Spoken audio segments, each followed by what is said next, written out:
Good morning. कैसे हो सब लोग? अभी तक तो ठीक हो, आगे देखते हैं। देखे चलो, बड़े गुरुजी आए हुए हैं अपने। जानते हो बड़े गुरुजी को? जानते हो क्या? मालिक साहब आए हैं, सेठ जी आज। ध्यान रखना कौन है।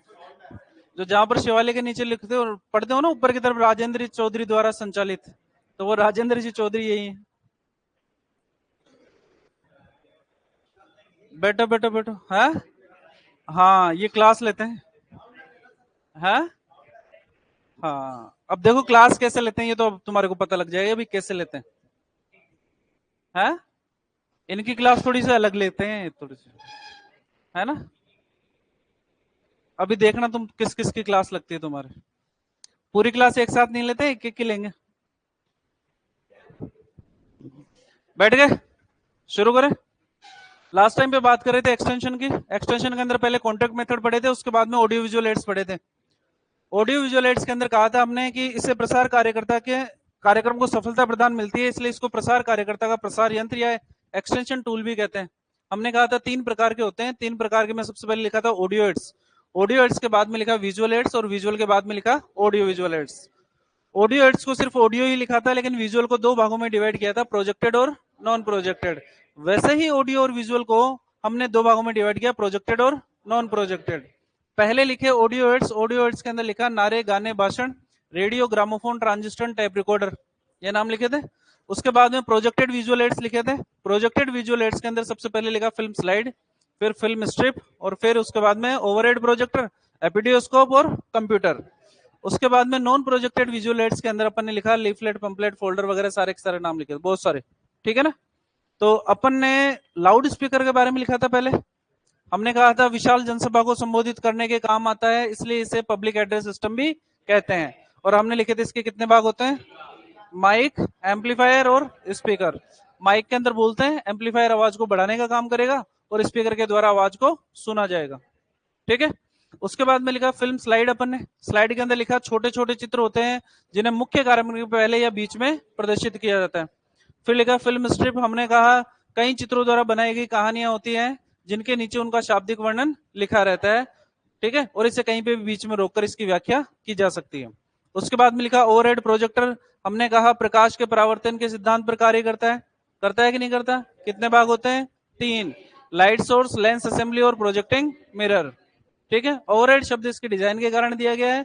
हर बार आपको पारदर्शी प्लास्टिक शीट का उपयोग करना पड़ेगा, जिसके ऊपर आपको काले रंग से कुछ ना कुछ लिखना पड़ेगा, तब जाकर आप वो चीज बड़े पर्दे के ऊपर दिखा सकते हो।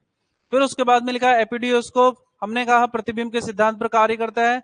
डायरेक्ट प्रोजेक्टर या ओपेक प्रोजेक्टर भी कहा जाता है, क्योंकि किसी भी चीज को डायरेक्ट प्रोजेक्ट करने के लिए आपको किसकी आवश्यकता पड़ेगी, एपीडियोस्कोप की आवश्यकता पड़ेगी। क्लियर है।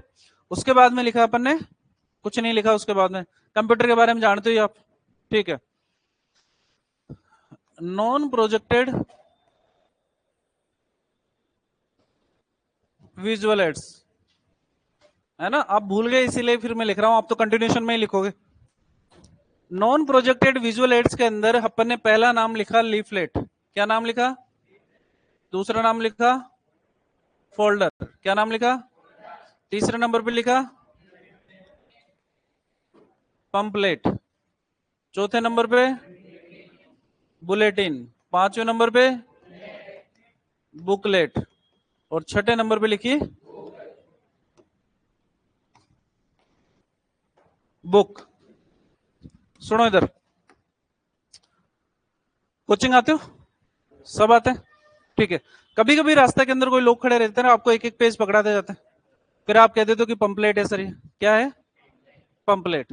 पंपलेट नहीं है, नहीं होता, है ना। क्या होता है? लीफलेट। एक पेज जिसके ऊपर कुछ भी लिखा हुआ है, प्रिंटेड मटेरियल, उसको अपन क्या बोलेंगे? लीफलेट। एक पेज की मुद्रित सामग्री, मुद्रित से मतलब है प्रिंटेड, जिसके ऊपर कुछ नहीं, खाली पेज थोड़ी पकड़ाएगा वो आपको, प्रिंटेड मटेरियल। एक पेज है, जगह कम है, जगह कम है तो मेन मेन चीज ही लिखेगा, यानी कि लीफलेट के अंदर विषय की प्राथमिक जानकारी होगी। कौन सी जानकारी? प्राथमिक जानकारी होगी। ठीक है, जैसे मान लो शिवालय वालों को अपना बैच के बारे में बताना है, हमने एक पेज प्रिंट करवाया, नाम लिख दिया Shivalaya classes, LSA new batch, date डाल दी और टाइम दे दिया, सेमिनार का भी लिख दिया हमने, और कुछ भी नहीं लिखा। आपको वो एक पेज मिला, आपने देखा, आपको देखते ही समझ में आ गया शिवालय क्लासेस LSA बैच, यानी कि शिवालय क्लासेस किसके लिए चलती है? LSA के लिए। अगर हमारे को डब्ल्यू को चलाना होता हम डब्ल्यू का, आपके पास में टाइम है क्या इतना कि वहां पर बैठ के अगर 10 लाइन लिख देते हैं कि हमने फर्स्ट रैंक दी है, ये वो दी है, 3 साल से प्रथम रैंक चल रही है, हमारे पास में ये पढ़ा रहे हैं, ये करते हैं, इतना टाइम है क्या आपके पास में पढ़ने का? नहीं है। आप रास्ते पे चलते हो रहे, आपने देखा और उसके बाद में छोड़ दिया, बस क्या मिली है आपको? विषय की प्राथमिक जानकारी। क्यों? क्योंकि पेज कितना था? एक। इसी पेज को अगर आपको फोल्ड कर दिया जाए तो वो क्या बन जाएगा? फोल्डर। यानी कि एक पेज की मुड़ी हुई मुद्रित सामग्री क्या कहलाएगी? फोल्डर।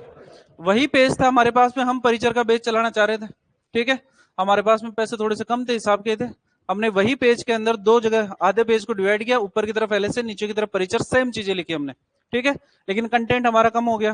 क्यों? क्योंकि शिवालय क्लासेस बार बार लिखने की जरूरत नहीं पड़ी। जैसे ही उसको एक बार फोल्ड किया, वो क्या बन गया? फोल्डर। आपने देखा, ऊपर देखा, नीचे देखा और फेंक दिया। सिर्फ प्राथमिक जानकारी होगी, इससे ज्यादा इसके अंदर कुछ भी नहीं होगा। अगर ये मुद्रित सामग्री आपकी 2 से 12 पेज की हो जाएगी,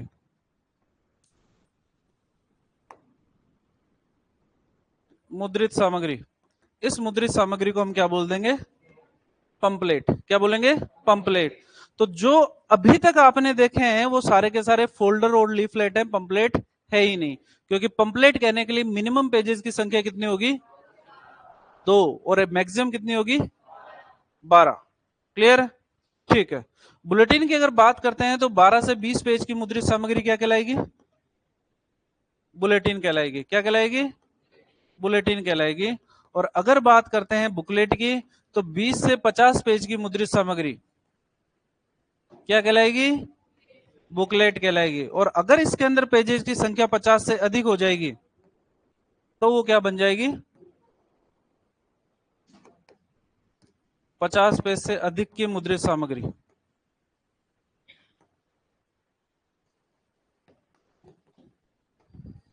लीफलेट पंपलेट बंटवा दिए थे, फिर आप आए शिवालय के अंदर, शिवालय के अंदर नीचे मिल गए मैम आपको, मैम ने निकाली किताब जिसके अंदर LSA के परिचर के LSA की पिछली 3 भर्तियों के पेपर दे रखे थे, साथ में फोटो वोटो में लगा रखी थी, 1-2 पेज ब्लैंक छोड़ रखे थे हमने, जिसके अंदर आपको फीस वीस और कौन कौन पढ़ा रहा है ये सारी चीजें बता देंगे। तो वो बेसिकली क्या थी? पंपलेट था। क्या था? पंपलेट। अगर थोड़ा सा अच्छा करना होता हमारे को तो हम पेजेस की संख्या को बढ़ाकर कितना कर सकते थे? 12 से 20। जैसे ही 12 से 20 करते वो क्या बन जाता?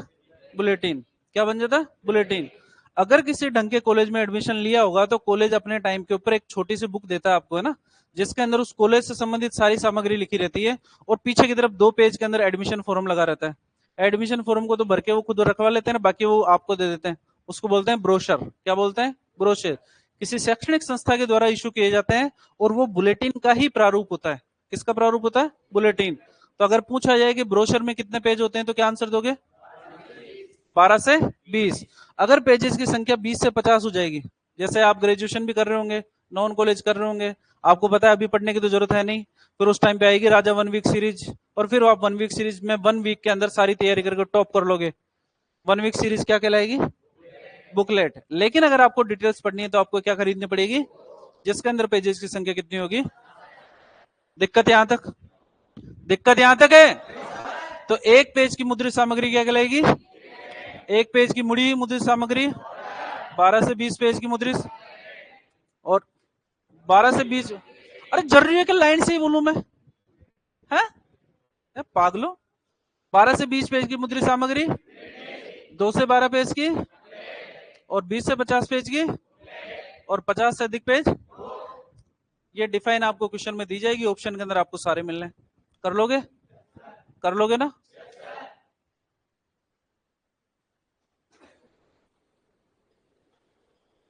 बिना बोले लिखना।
सर इसमें किस प्रकार के क्वेश्चन आएंगे? डिफाइन आपको दी जाएगी, ऑप्शन के अंदर आपको ये नाम मिलेंगे, leaflet, pamphlet, folder, booklet, book.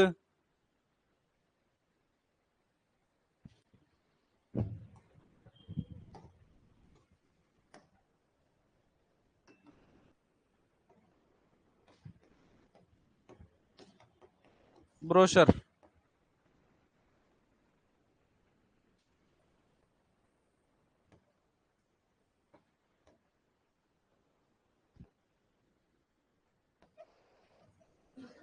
Booklet का ही प्रारूप होता है, यानी कि पेजेस की संख्या कितनी होगी? 20 से 50 पेज।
जो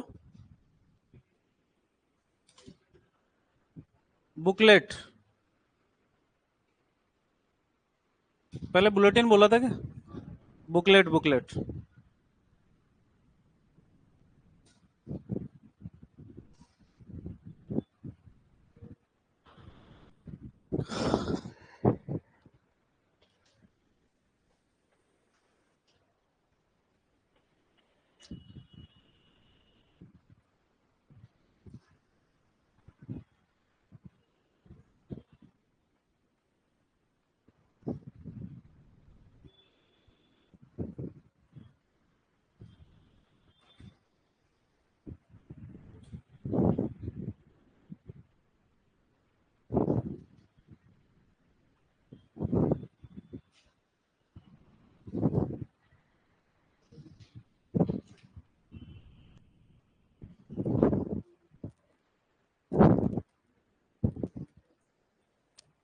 कैसे हो सर? बढ़िया, सेठ जी आए हुए हैं आज तो। और तो मजे, मजे और तो। चलो, लिख लिया सबने? दिक्कत यहां तक लिख लिया? नेक्स्ट, 8वें नंबर पे आता है पोस्टर।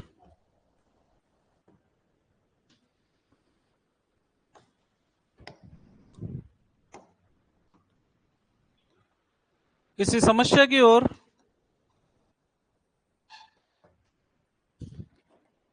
जनता का ध्यान आकर्षित करने के लिए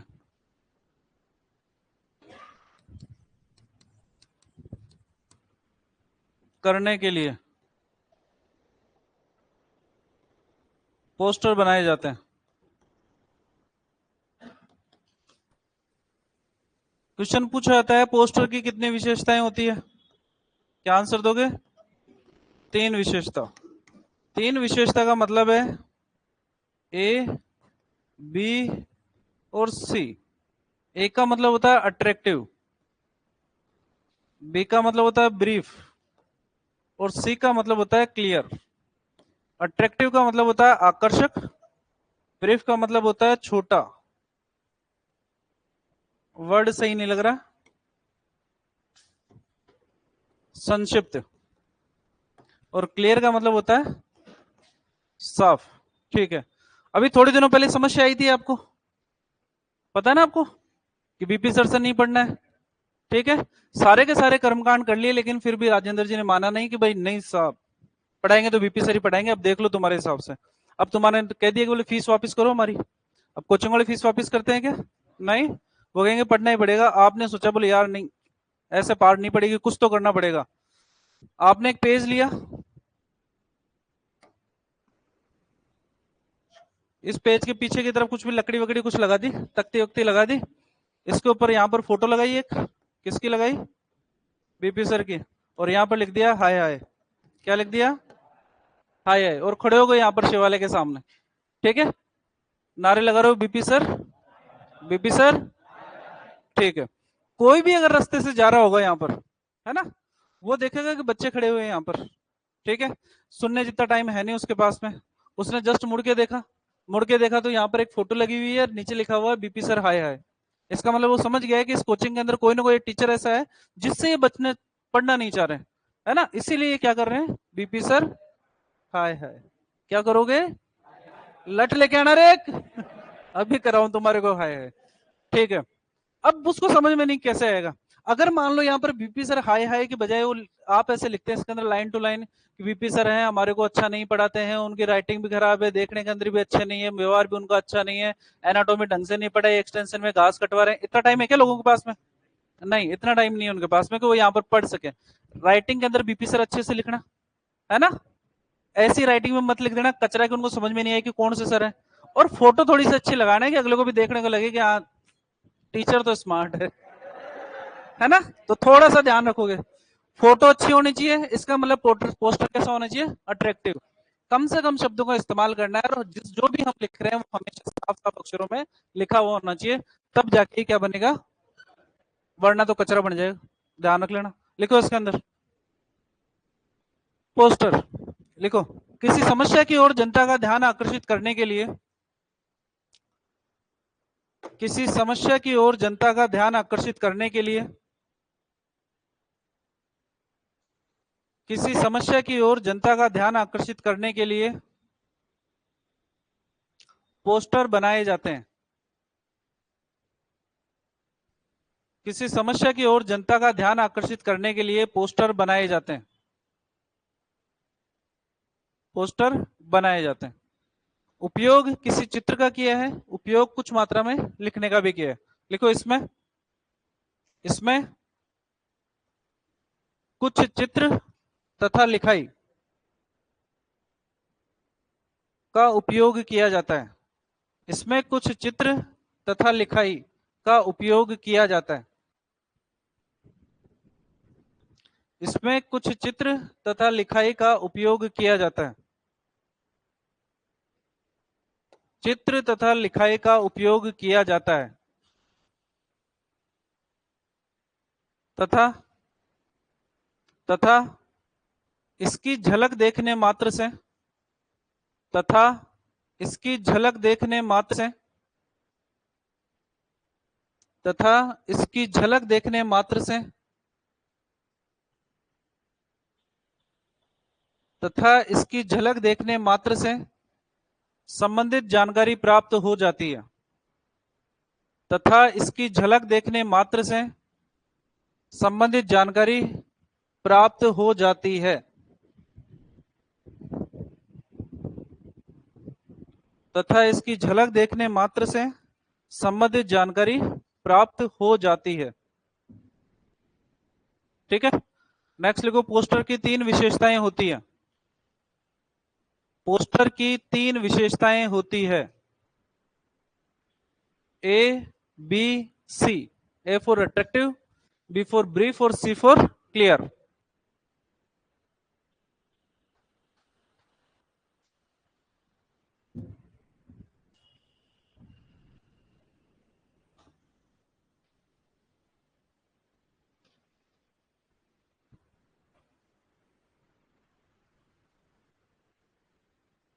ए for attractive, B for brief, C for clear. Attractive का मतलब आकर्षक, ब्रीफ का मतलब संक्षिप्त, कम से कम अक्षर लिखे होने चाहिए, और क्लियर लिखे होने चाहिए, साफ साफ शब्दों का उपयोग करना है।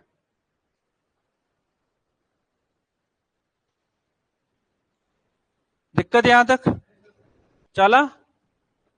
चालू कर मत देना, तुम ध्यान रख लेना। क्या ये है ना? ऐसा नहीं होना चाहिए कि मैं रास्ते बता रहा हूं और तुम मेरे लंका लगा दो। ध्यान रखना इसका। 8वें नंबर पे पोस्टर, 9वें नंबर पे लिखोगे चार्ट।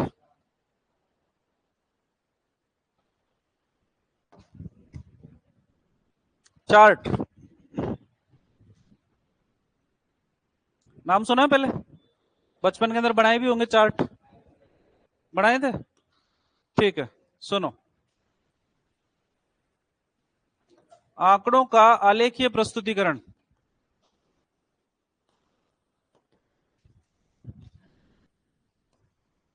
चार्ट कहलाता है। इसके अंदर आप यूज कर सकते हो संकेत, शब्द, रेखाओं के सम्मिश्रण से बनता है। इनका आप उपयोग कर सकते हो।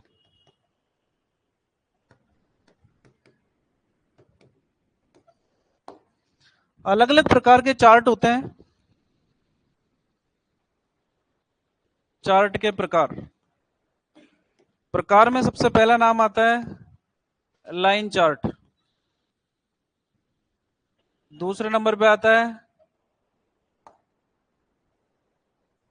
Bar chart. तीसरे नंबर पे आता है पाई चार्ट। चौथे नंबर पे आता है पिक्टो चार्ट। और 5वें नंबर पे आता है, जिसकी जरूरत आपको पड़ेगी, एंडेमिक चार्ट। कौन सा चार्ट? Endemic chart. ये हमारे लिए इंपॉर्टेंट है। सुनो, आपके पास में कोई से भी डाटा है, डाटा के अंदर कोई भी जानकारी हो सकती है। मान लो आपके पास में पहली से लेकर 10वीं तक की परसेंटेज है ना, 12वीं तक की परसेंटेज है कि भाई 12वीं तक आपने कितनी कितनी परसेंटेज बनाई है। ठीक है, परसेंटेज हमेशा 100 में से निकलती है। ठीक है, फर्स्ट क्लास में 80 आई, सेकंड के अंदर 85, फिर 90, फिर 70, फिर ऐसे कुछ भी। ठीक है, एक तो उन 12 साल की परसेंटेज को आप आंखों से देखो, एक एक को बढ़ो, first class, second class, third class, fourth class. आपने उस परसेंटेज को एक चार्ट के अंदर किया। यहां पर तो 100 तक संख्या थी, यहां पर first, second, third, fourth, fifth, 12वीं तक। ठीक है, लाइन खींची आपने बीच के अंदर से, यहां से फर्स्ट क्लास के अंदर 85, फिर 90, फिर ऐसे, फिर इस प्रकार से ये चलते ही रहे अपने। ठीक है, इसको देखने मात्र से आप ये पता लगा सकते हो कि 12वीं के अंदर कितनी परसेंटेज थी। आपको हर बार वहां पर डाटा के अंदर देखने की आवश्यकता है क्या? नहीं। तो जहां पर लाइंस का उपयोग किया जाता है उसको कौन सा चार्ट बोलते हैं? Line chart. लाइन मतलब लाइन, सीधी रेखा। ठीक है, फॉर एग्जाम्पल जैसे मैच वगैरह देखते हो, मैच वगैरह देखते हैं तो फिर वो एक इस टाइप का चार्ट बनाते हैं। एक चार्ट तो पहली टीम के लिए बनाते हैं, फिर दूसरा चार्ट दूसरी टीम के लिए, इस ओवर के अंदर कौन कौन सी पोजीशन थी, ऐसे लाइंस बनाई जाएगी इसके अंदर। बार चार्ट की अगर बात करते हैं तो बार चार्ट के अंदर जो चार्ट बनाया जाता है उसके अंदर कॉलम का उपयोग करते हैं, इस प्रकार के आते हैं ना। जैसे विराट कोहली के रन होते हैं, भाई कौन से साल के अंदर कौन से रन बनाए, 2019, 2020, 2021, 22, पता लग जाएगा कौन से साल में कम रन किसके अंदर बनाए, ज्यादा रन किसके अंदर बनाए, कितने बनाए। इसको थोड़ा सा जूम करके आप देखोगे तो आपको पता लग जाएगा। इसको बोलेंगे बार चार्ट, जहां पर आप कॉलम्स का उपयोग कर रहे हो। तीसरे नंबर पे आता है पाई चार्ट। पाई चार्ट जो होता है वो होता है गोलाकार। कैसा होता है? गोलाकार। ठीक है, इस टाइप का गोलाकार चार्ट होगा और इसके अंदर अलग अलग लाइंस या कलर्स का भी आप उपयोग कर सकते हो। मान लो आपने कल ही टेस्ट दिया है ना, आप सबने टेस्ट दिया है, ऐसा मैं मान के चल रहा हूं, ऐसा मैं मान के चल रहा हूं, है ना। ध्यान रखना, टेस्ट वाली बात जरूर होगी सेठ जी यार। ठीक है, मैं टेस्ट दिया, आपने टेस्ट के बाद में मैंने आपका रिजल्ट देगा। रिजल्ट के अंदर मैं ये जानना चाह रहा हूं कि 1 से 20%, 20 से 40%, 40 से 60, 60 से 80, 80 से 100, इस परसेंटेज के ऊपर कितने कितने बच्चे हैं। ठीक है, एक जो भी कलर मैंने दिया है उस कलर को डिसाइड कर दिया, कुछ भी पीला कलर है वो 0 से 20 को दिखाएगा। इसके बाद में ब्लू कलर है, ब्लू कलर हो सकता है कि भाई 20 से 40 को दिखाए। कलर कर दिया मैंने इसके अंदर, यहां पर ये पीला कलर हो गया, इसके बाद में यहां पर हो गया ब्लू कलर। सिर्फ कलर्स को देख के आप ये पहचान सकते हो कि ज्यादा बच्चे किसके अंदर है, 0 से 20 के अंदर है ना। तो गोलाकार होगा, कलर्स का इस्तेमाल कर सकते हो आप, लाइंस का इस्तेमाल कर सकते हो, किसी संकेतों का भी उपयोग कर सकते हो किसके अंदर, पाई चार्ट के अंदर। पिक्टो चार्ट के अंदर बेसिकली पिक, पिक का मतलब फोटो, फोटो प्लस डाटा, ये दोनों होंगे किसके अंदर, पिक्टो चार्ट के अंदर। तो लाइन चार्ट के अंदर तो लाइन, बार चार्ट के अंदर कॉलम, पाई चार्ट कैसा होगा, गोलाकार, और पिक्टो चार्ट के अंदर फोटो प्लस डाटा, दोनों दोनों होंगे इसके अंदर। क्लियर है। हमारे जो काम का है वो आता है एंडेमिक चार्ट। कौन सा चार्ट, एंडेमिक चार्ट। जस्ट एक कंडीशन इमेजिन करो, अपनी पोस्टिंग हो गई किसी भी गांव के अंदर, किसी भी सब सेंटर के ऊपर हो गई हमारी पोस्टिंग। पोस्टिंग होने के बाद में आपको जाते ही थोड़ी पता लग जाएगा भाई इस एरिया में कौन कौन सी बीमारियां होती है। साल 2 साल आप प्रैक्टिस करोगे उस एरिया के अंदर, तब जाके आपको पता लगेगा कि कौन से टाइम पे कौन कौन सी बीमारियां होती है। ठीक है, कम से कम साल 2 साल टाइम चाहिए, वो भी तब चाहिए जब आप वहां पर प्रैक्टिस कर रहे हो। तो अगर प्रैक्टिस नहीं कर रहे हो तो आपको आइडिया ही नहीं होगा कि कौन से टाइम पे कौन सी बीमारी होती है। बीमारी से बचाव के लिए डिपार्टमेंट आपको देता है वैक्सीन। क्या देता है, वैक्सीन। और फिर भी अगर बीमार हो रहा है पशु तो उसके लिए आपको ट्रीटमेंट के लिए दवाई भी मिलती है, मिलती है कि नहीं मिलती। ठीक है, एक कंडीशन तो ये है कि जब कुछ भी नहीं है 2 साल आप प्रैक्टिस करो, और 2 साल प्रैक्टिस करने के बाद में आपको वहां पर पता लगेगा अपने अनुभव से कि भाई इसके अंदर इस एरिया के अंदर कौन कौन सी बीमारी होती है। दूसरा ऑप्शन है, आप चाहते हो कि आपके ट्रांसफर होने के बाद के अंदर इस संस्था के ऊपर दूसरे एलएचओ को इस प्रॉब्लम का सामना ना करना पड़े। ठीक है, क्योंकि वैसे ही जैसे आपका ट्रांसफर होगा दूसरा नया एलएचओ आएगा, नया एलएचओ को नया एरिया है, नया एरिया फिर से 2 साल उसको ये समझने के लिए चाहिए कि कौन सी बीमारी कौन से टाइम के ऊपर होती है। इस कंडीशन से बचने के लिए आप क्या बनाते हैं, एंडेमिक चार्ट। आपने एक गांव के लिए गोलाकार चार्ट बनाया इस प्रकार से, और इस गोलाकार चार्ट को डिवाइड कर दिया आपने 6 भागों के अंदर। कितने भागों के अंदर, 6 भागों के अंदर, 6 नहीं 12 भागों के अंदर। कितने में, 12। कितने भाग होंगे, 12 भाग। और ये 12 भाग डिनोट करेंगे 12 महीनों को। किसको, ये जनवरी है, फरवरी, मार्च, अप्रैल, मई, जून, इस टाइप से दिसंबर तक चलता रहेगा।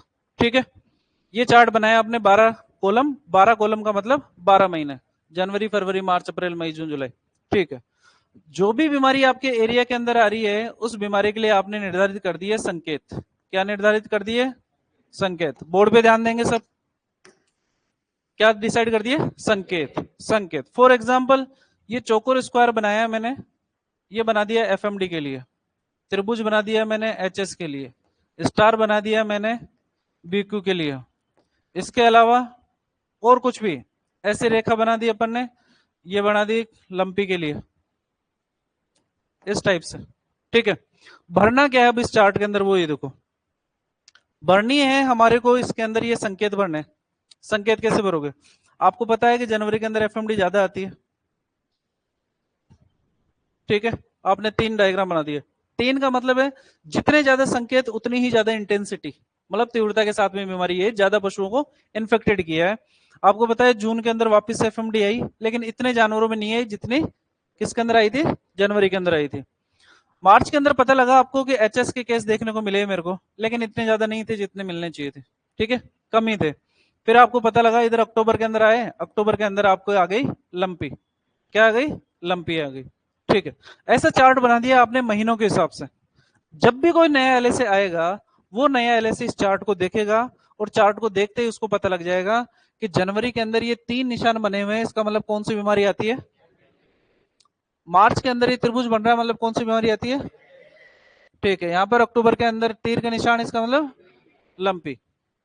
उसको 2 साल का वेट करना पड़ेगा क्या पहचान करने के लिए, नहीं। आपने अपने अनुभव से चार्ट बनाया और इस चार्ट से अगले को पता लग गया भी कौन से टाइम पे कौन सी बीमारी आ रही है।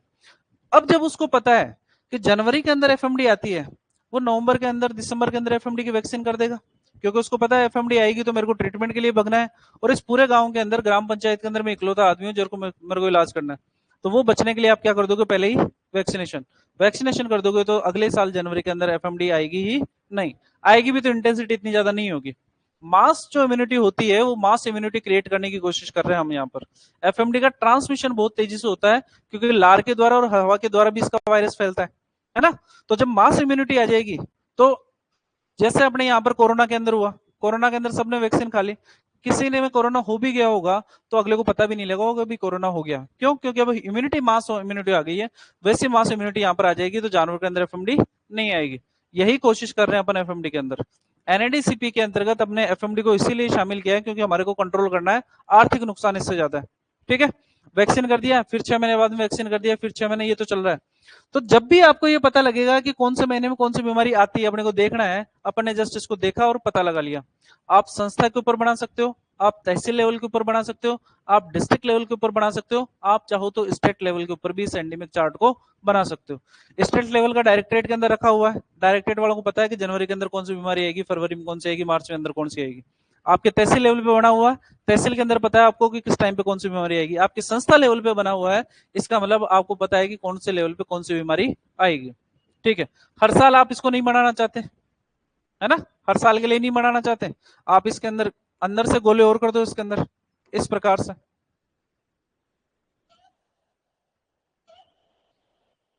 इस प्रकार से यहां पर लिख दो 2021, ये 2022, 2023, 2024।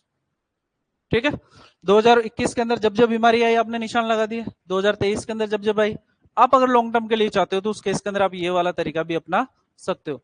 पता लग जाएगा अगले को देखते कि 2021 में कौन कौन से समय पे कौन सी बीमारी आई थी, 2022 में कैसे आई, 23 में कैसे आई, 24 में कैसे आई, एक पैटर्न पता लग जाएगा हमारे को। तो ये भी कर सकते हो आप। कौन सा चार्ट कहलाएगा? Endemic chart. बीमारियों की भविष्यवाणी करने के लिए, किसी बीमारी का पूर्व में पता लगाने के लिए कौन से चार्ट का उपयोग करते हैं? कौन से चार्ट का? कितने भाग होंगे? और ये 12 महीने किसको डिनोट करेंगे? 12 महीनों को डिनोट करेंगे। और बीमारियों को किसके रूप में लिखा जाएगा? संकेत। जितने ज्यादा संकेत उतनी ही तीव्रता होगी बीमारी की। किसकी? बीमारी की। क्लियर? लिखना शुरू करो। लिखो, आंकड़ों का आलेखीय प्रस्तुतिकरण चार्ट कहलाता है। आंकड़ों का आलेखीय प्रस्तुतिकरण, आंकड़ों का, आंकड़े मतलब डाटा, है ना, सूचना, वो वाले नहीं जो बकरी खाती है। आंकड़ों का आलेखीय प्रस्तुतिकरण चार्ट कहलाता है। लंपी का ट्रीटमेंट क्या है सर? लंपी बैक्टीरियल डिजीज है, वायरल डिजीज है? वायरल डिजीज है। वायरल डिजीज की एक खास बात होती है कि जब तक उसका इंक्यूबेशन पीरियड खत्म नहीं होगा तब तक वो ठीक नहीं होगी, है ना, ऐसा होता है। तो वायरल डिजीज के अंदर हमारे को सबसे ज्यादा जो मेंटेन रखनी पड़ती है वो जानवर की इम्यूनिटी है। अगर इम्यूनिटी सही रखोगे तो उस केस के अंदर हमारा जानवर ठीक जल्दी होगा। पहली बात आयुर्मेक्टिन लगाओ, दूसरी बात लीवामिजोल लगाओ, तीसरी बात एंटीबायोटिक का उपयोग तभी करो जब उसके अंदर टेम्परेचर हाई हो। लंपी के अंदर स्किन के ऊपर आते हैं निशान, है ना, फिटकरी के पानी का छिड़काव करो उसके ऊपर। एंटीबायोटिक ज्यादा भी मत लगाओ क्योंकि ज्यादा एंटीबायोटिक लगाओगे तो रूमन के बैक्टीरिया मर जाएंगे तो खाना छोड़ देगा। उस केस के अंदर बुखार को कंट्रोल करने के लिए कोई सी भी टेबलेट वगैरह दे दो। सर अभी जो लंपी आ रही है वो वायरल ना होकर वो एक्टोपैरासाइट से है, जो चींचड़े विचड़े है ना, उनके काटने से हो रहे हैं सर वो निशान। तो आप आयुर्मेक्टिन लगाते हो, चींचड़े मर जाते हैं तो निशान भी ठीक हो जाते हैं। ठीक है ना, इतनी मास इम्यूनिटी कर दी हमने कि इतनी ज्यादा फैलेगी नहीं अब। लिखो, आंकड़ों का आलेखीय प्रस्तुतिकरण चार्ट कहलाता है। इसमें इसमें चित्र, संकेत, रेखाओं, शब्द, इसमें चित्र, संकेत, रेखाओं, शब्दों का उपयोग किया जाता है। चित्र, संकेत, रेखाओं, शब्दों इत्यादि का उपयोग किया जाता है, इत्यादि का उपयोग किया जाता है। इसमें चित्र, संकेत, रेखाओं, शब्दों इत्यादि का उपयोग किया जाता है। नेक्स्ट लिखो चार्ट के प्रकार। नेक्स्ट लिखो चार्ट के प्रकार। चार्ट का प्रभाव, प्रकार।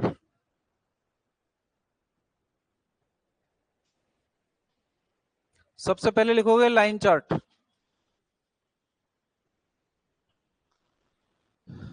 सबसे पहले लिखोगे लाइन चार्ट। लाइन चार्ट लिख लो रेखा के रूप में। रेखा के रूप में है कोई रेखा आप में से? कोई नहीं है, चलो कोई बात नहीं। रेखा के रूप में। नेक्स्ट लिखो bar chart. Bar chart column के रूप में, बार चार्ट कॉलम के रूप में, इसके रूप में कॉलम। कॉलम शब्द पहले भी पढ़ा अपन ने, कहां पर, कहां पे, अरे वर्टिकल कॉलम पढ़ा था ना, वहां पर तो कॉलमनार पढ़ा था, स्तंभाकार पढ़ा था। नेक्स्ट लिखो पाई चार्ट, लिखो गोलाकार, पाई चार्ट गोलाकार। तो लाइन चार्ट रेखा का उपयोग, बार चार्ट कॉलम का, पाई चार्ट गोलाकार, picto chart photo plus data.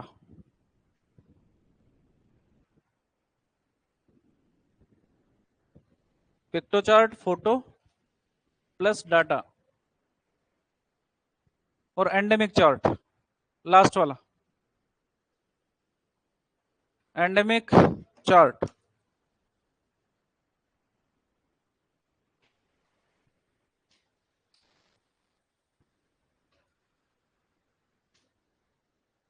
Endemic chart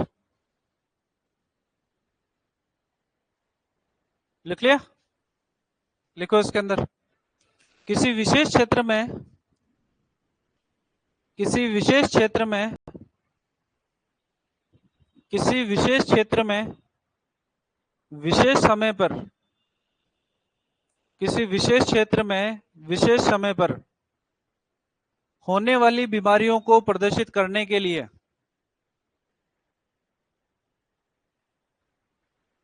किसी विशेष क्षेत्र में विशेष समय पर होने वाली बीमारियों को, किसी विशेष क्षेत्र में विशेष समय पर होने वाली बीमारियों को, विशेष समय पर होने वाली बीमारियों को प्रदर्शित करने के लिए, प्रदर्शित करने के लिए, प्रदर्शित करने के लिए एंडेमिक चार्ट का उपयोग किया जाता है। एंडेमिक चार्ट का उपयोग किया जाता है किसी विशेष समय, विशेष क्षेत्र में विशेष समय पर होने वाली बीमारियों को प्रदर्शित करने के लिए एंडेमिक चार्ट का उपयोग किया जाता है। किसका उपयोग करते हैं, एंडेमिक चार्ट। कितने भाग होते हैं, 12। लिखो इसमें 12 भाग होते हैं, इसमें 12 भाग होते हैं जो 12 महीनों को दर्शाते हैं। इसमें 12 भाग होते हैं जो 12 महीनों को दर्शाते हैं। इसमें 12 भाग होते हैं जो 12 महीनों को दर्शाते हैं, 12 महीनों को दर्शाते हैं। तथा बीमारियों को, तथा बीमारियों को, तथा बीमारियों को संकेतों के रूप में दर्शाया जाता है, तथा बीमारियों को संकेतों के रूप में दर्शाया जाता है, तथा बीमारियों को संकेतों के रूप में दर्शाया जाता है। ठीक है ना, एक चार्ट जैसा बनाओ, थोड़ा सा आइडिया रहे हमारे को। गोलाकार बनाओगे, 6 लाइन खींचोगे, लिखोगे जनवरी, फरवरी, मार्च, अप्रैल, मई, जून, इस टाइप से, और बीमारियों को दर्शाओगे संकेतों के रूप में, इस प्रकार से।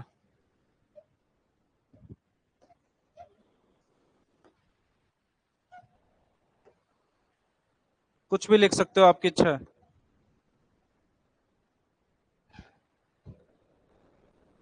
और साथ के अंदर लिखोगे ये वाले संकेत भी।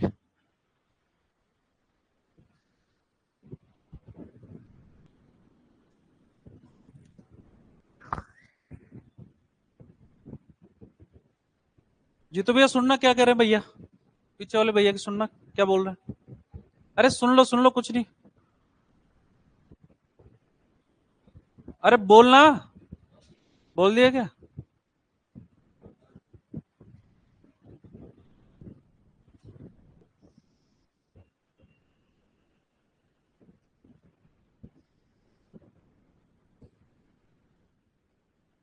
बना लिया?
बना लिया?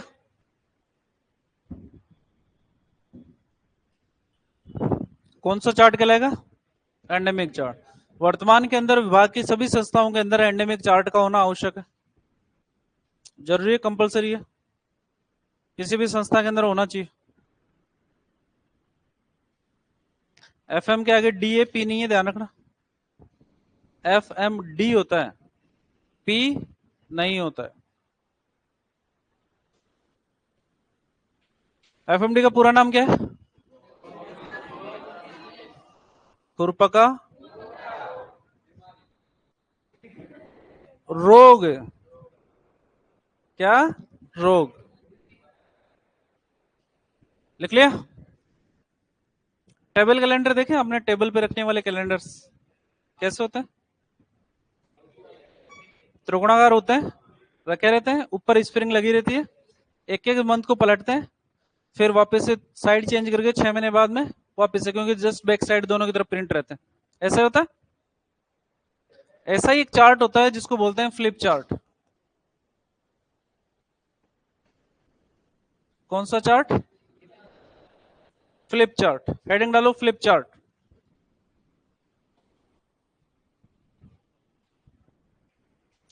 Flip chart.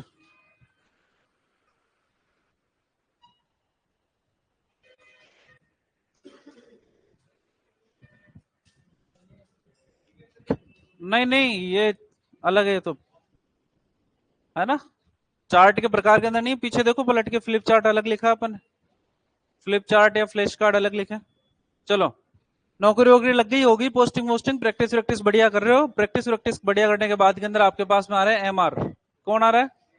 एमआर का पूरा नाम क्या है?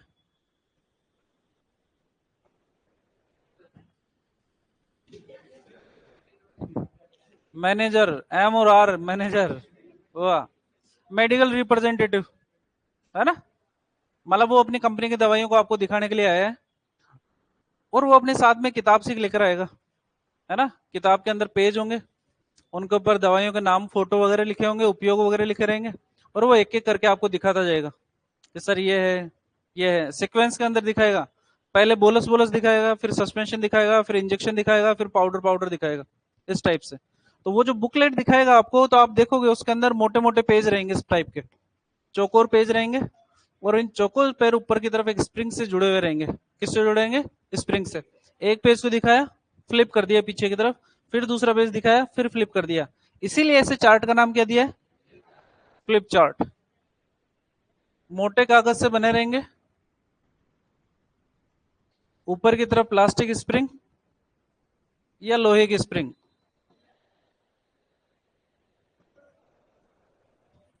और इसे क्रम से प्रदर्शित किया जाएगा।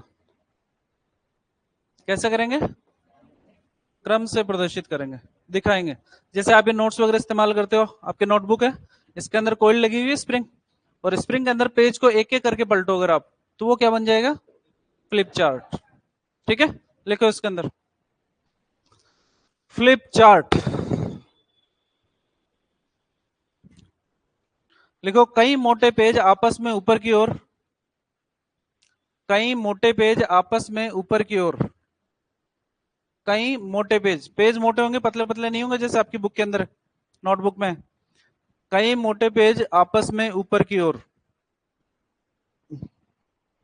आपस में ऊपर की ओर प्लास्टिक स्प्रिंग से जुड़े रहते हैं, प्लास्टिक स्प्रिंग से जुड़े रहते हैं, प्लास्टिक स्प्रिंग से जुड़े रहते हैं, जिसमें सूचनाएं, प्लास्टिक स्प्रिंग से जुड़े रहते हैं, जिसमें सूचनाएं, जिसमें सूचनाएं कहानी या क्रम में होती है, जिसमें सूचनाएं कहानी या क्रम में होती है, जिसमें सूचनाएं कहानी या क्रम में होती है। ठीक है, इन्हें एक के बाद एक पलट कर प्रदर्शित किया जाता है, इन्हें एक के बाद एक सूचनाएं कहानी या क्रम में होती है, इसमें सूचनाएं कहानी या क्रम में होती है, इन्हें एक के बाद एक पलट कर दिखाया जाता है, इन्हें एक के बाद एक पलट कर दिखाया जाता है, इन्हें एक के बाद एक पलट कर दिखाया जाता है। ठीक है, साथ के साथ में बताते रहेंगे भाई क्या क्या है, अगले को समझ में नहीं आए तो हम बोलकर भी इसको साथ के साथ में दिखा देंगे। क्या कहलाएगा? Flip chart. के बाद में लिखोगे flash card, flash card, flash card,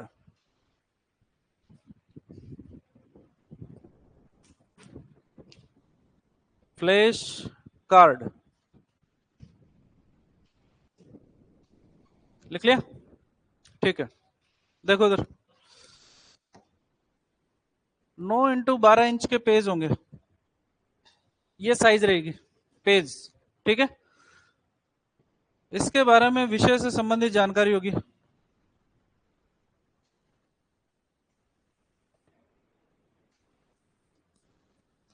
और इसे एक के बाद एक प्रदर्शित करते हैं।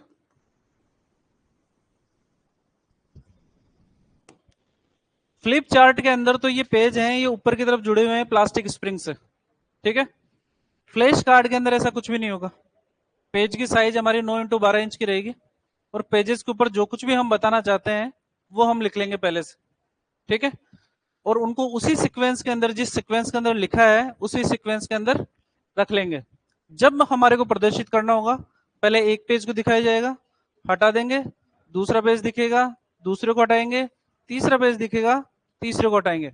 इस प्रकार से सारे पेजों को लाइन से दिखाना पड़ेगा हमारे को। पेजेस को मिक्स नहीं करना है, क्योंकि अगर आपने मिक्स किया, मान लो दूसरा पेज पहले नंबर पे लिया है, तो आपका जो सीक्वेंस है वो सीक्वेंस खराब हो जाएगा और जो जानकारी आप देना चाहते हो वो जानकारी दे नहीं पाओगे। क्या कहलाएगा? Flash card. फ्लैश कार्ड इसलिए बोला है क्योंकि आप इसको एक बार ही फ्लैश करोगे, दिखाओगे, दोबारा नहीं दिखाना। दोबारा हम तो नेक्स्ट वाला कार्ड दिखाएंगे अपन। ठीक है ना, लिखो इसके अंदर 9x12 इंच के, 9x12 इंच के, 9x12 इंच साइज पूछी जाएगी कि साइज क्या रहती है। 9x12 इंच के कई कार्ड बनाए जाते हैं, 9x12 इंच के कई कार्ड बनाए जाते हैं,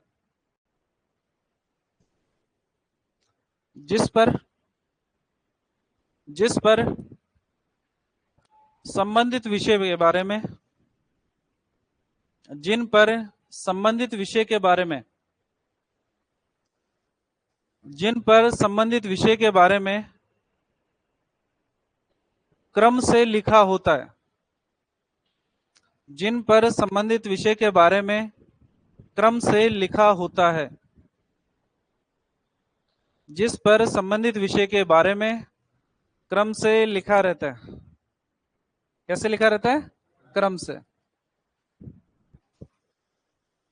लिख लिया? क्या हाल है? कुछ अच्छी नहीं लगती? क्रम से लिखा रहता है, इन्हें एक के बाद एक क्रम से प्रदर्शित करते हैं। इन्हें एक के बाद एक क्रम से प्रदर्शित करते हैं। इन्हें एक के बाद एक क्रम से प्रदर्शित करते हैं। 1 बाय 1 दिखाना है और लाइन से दिखाना है, क्रम से।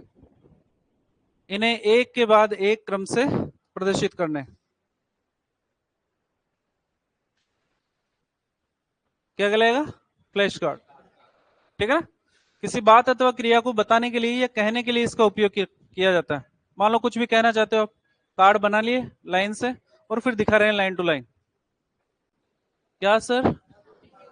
शादी का कार्ड सर आपस में जुड़ा रहता है, वो तो बाद में खोलते हैं सर, है ना सर? इसको पता नहीं अभी शादी हुई नहीं? अच्छा, कार्ड तो देखे होंगे यार, शादी नहीं हुई तो क्या हो गया?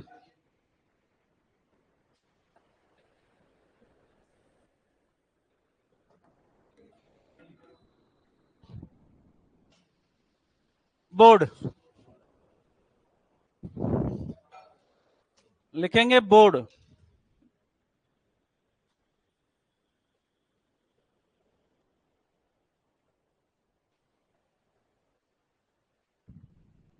बोर्ड, ये सामने बोर्ड देख रहे हो, इलेक्ट्रॉनिक बोर्ड है ये। पुराने टाइम पे वो ब्लैक बोर्ड आते थे, ब्लैक बोर्ड जो चौक से लिखते थे, व्हाइट कलर के चौक से। फिर उसके बाद में ये मार्कर बोर्ड आने लग गए, व्हाइट कलर वाले व्हाइट बोर्ड आने लग गए। आजकल ये थोड़ा नया नया है ना, टेक्नोलॉजी चेंज हो रही है मतलब। ठीक है, क्या काम आ रहे हैं तीनों ये बोर्ड? पढ़ाने के लिए, पढ़ाने के लिए या पढ़ने के लिए? खड़ा खड़ा भी तो पढ़ा सकता हूँ, तुम्हारे को क्या दिक्कत है? मैं नहीं लिख रहा यहाँ पर कुछ भी, मैंने कह दिया कि 9x12 इंच के कार्ड बनाए जाते हैं, सारा सब कुछ लिख दिया। इतना तो याद है थोड़ा सा, लेकिन फिर भी मैं इसका उपयोग कर रहा हूँ। किसके लिए? लिखने के लिए। किसके लिए? लिखने के लिए। तो किसी बात को लिखकर समझाने के लिए किसका उपयोग करते हैं? लिखो ये बात। किसी बात को लिखकर समझाने के लिए, किसी बात को लिखकर समझाने के लिए, किसी बात को लिखकर समझाने के लिए बोर्ड का उपयोग किया जाता है।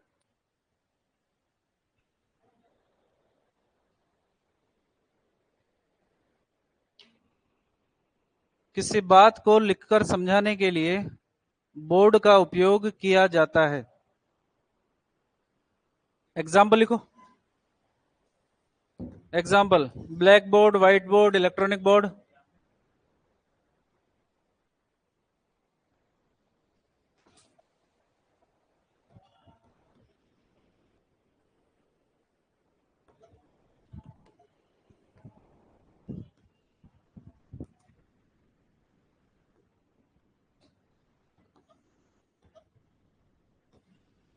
तो ब्लैक बोर्ड, व्हाइट बोर्ड ये तो जानते हो आप, है ना?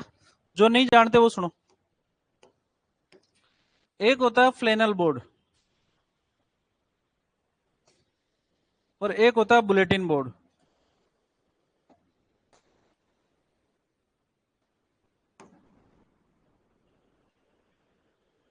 है ना? ब्लैक बोर्ड व्हाइट बोर्ड कोई पूछता नहीं हमारे से, क्योंकि उनको पता है कि भाई ये तो जानते हैं।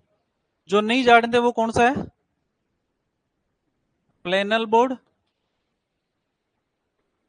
और बुलेटिन बोर्ड।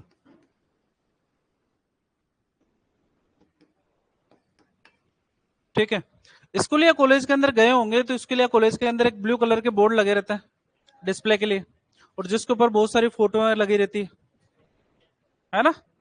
वो बोर्ड कौन सा होता है? प्लेनल बोर्ड। सिर्फ फोटो होंगी और कुछ भी नहीं होगा इसके अंदर। ठीक है, किसी संस्था के अंदर लगे होंगे तो उस संस्था से संबंधित जानकारी होगी और किसी के बारे में कोई जानकारी नहीं होगी। ठीक है, अब आते हैं बुलेटिन बोर्ड। बुलेटिन बोर्ड की अगर बात करते हैं तो लकड़ी का बना रहेगा। किसका? लगाएंगे इसको सार्वजनिक स्थान पर। कहां पर लगाएंगे? सार्वजनिक स्थान पर, जहां पर लोग देखते हैं। अब सार्वजनिक स्थान पर लगा रहे हो तो इसके अंदर वो चीजें डालनी पड़ेगी जो लोगों के लिए कैसी हो? सार्वजनिक हो। ठीक है ना? तीनों वहां से खड़े होंगे, 3 दिशाओं में बैठोगे। चलो,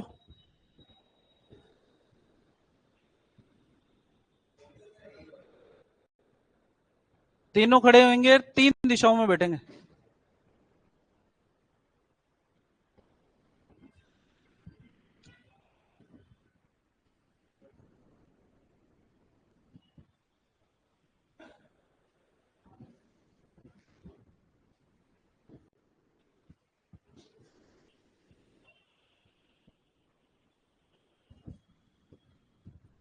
यहां पर आएगा, सेकंड रो में,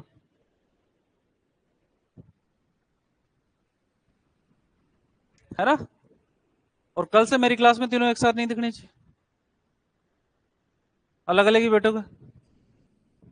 आ गया हो सेकंड रो में, किसको थोड़ा, भाई को बैठाओ।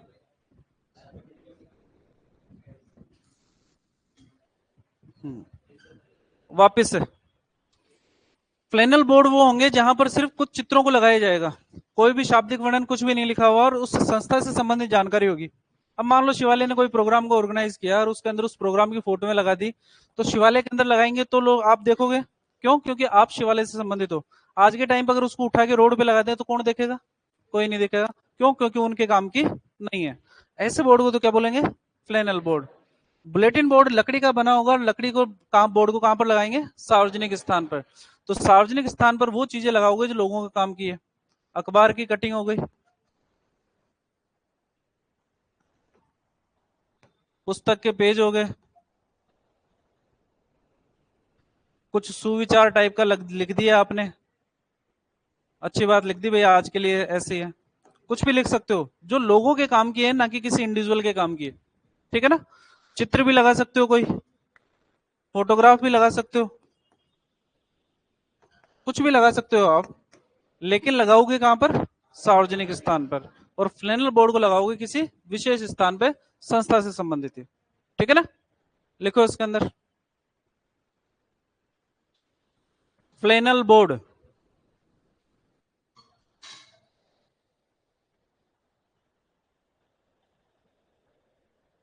Flannel board.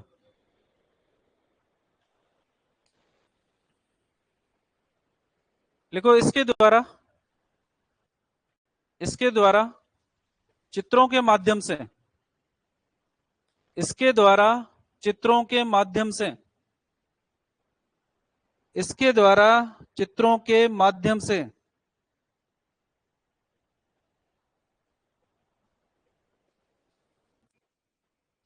इसके द्वारा चित्रों के माध्यम से संदेश को पहुंचाया जाता है, संदेश को पहुंचाया जाता है, संदेश को पहुंचाया जाता है। तथा इसमें, तथा इसमें किसी भी प्रकार का शाब्दिक वर्णन नहीं होता है। इसमें चित्रों के माध्यम से संदेश को पहुंचाया जाता है, तथा इसमें किसी भी प्रकार का शाब्दिक वर्णन नहीं होता है, किसी भी प्रकार का शाब्दिक वर्णन नहीं होता है। लिखा हुआ कुछ नहीं होना चाहिए, सिर्फ चित्र चित्र। नेक्स्ट लिखोगे बुलेटिन बोर्ड, नेक्स्ट लिखोगे bulletin board, bulletin board, bulletin board. लिखो, लकड़ी का बना होता है तथा सार्वजनिक स्थान पर लगाया जाता है।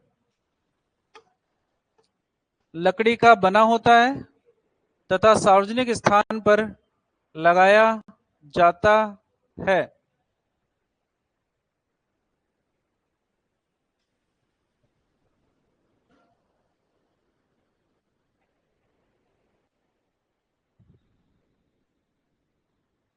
लकड़ी का बना होता है तथा सार्वजनिक स्थान पर लगाया जाता है। इसमें, इसमें चित्र, फोटोग्राफ, अखबार की कटिंग, पुस्तक के पेज, चित्र, फोटोग्राफ, अखबार की कटिंग, अखबार की कटिंग, पुस्तक के पेज, इसमें चित्र, फोटोग्राफ, अखबार की कटिंग, पुस्तक के पेज, इत्यादि प्रदर्शित किए जाते हैं, इत्यादि प्रदर्शित किए जाते हैं, इत्यादि प्रदर्शित किए जाते हैं। लगाएंगे कहां पे? सार्वजनिक स्थान। बना किसका होगा? लकड़ी का। दिक्कत यहां तक?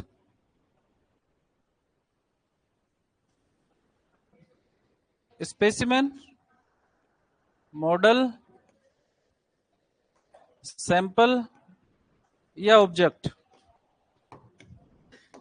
इसके अलावा मिनिएचर।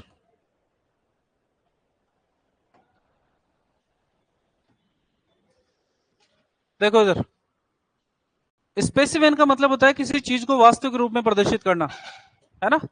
बायोलॉजी लैब में गए हो कभी? बायोलॉजी लैब में नहीं गए?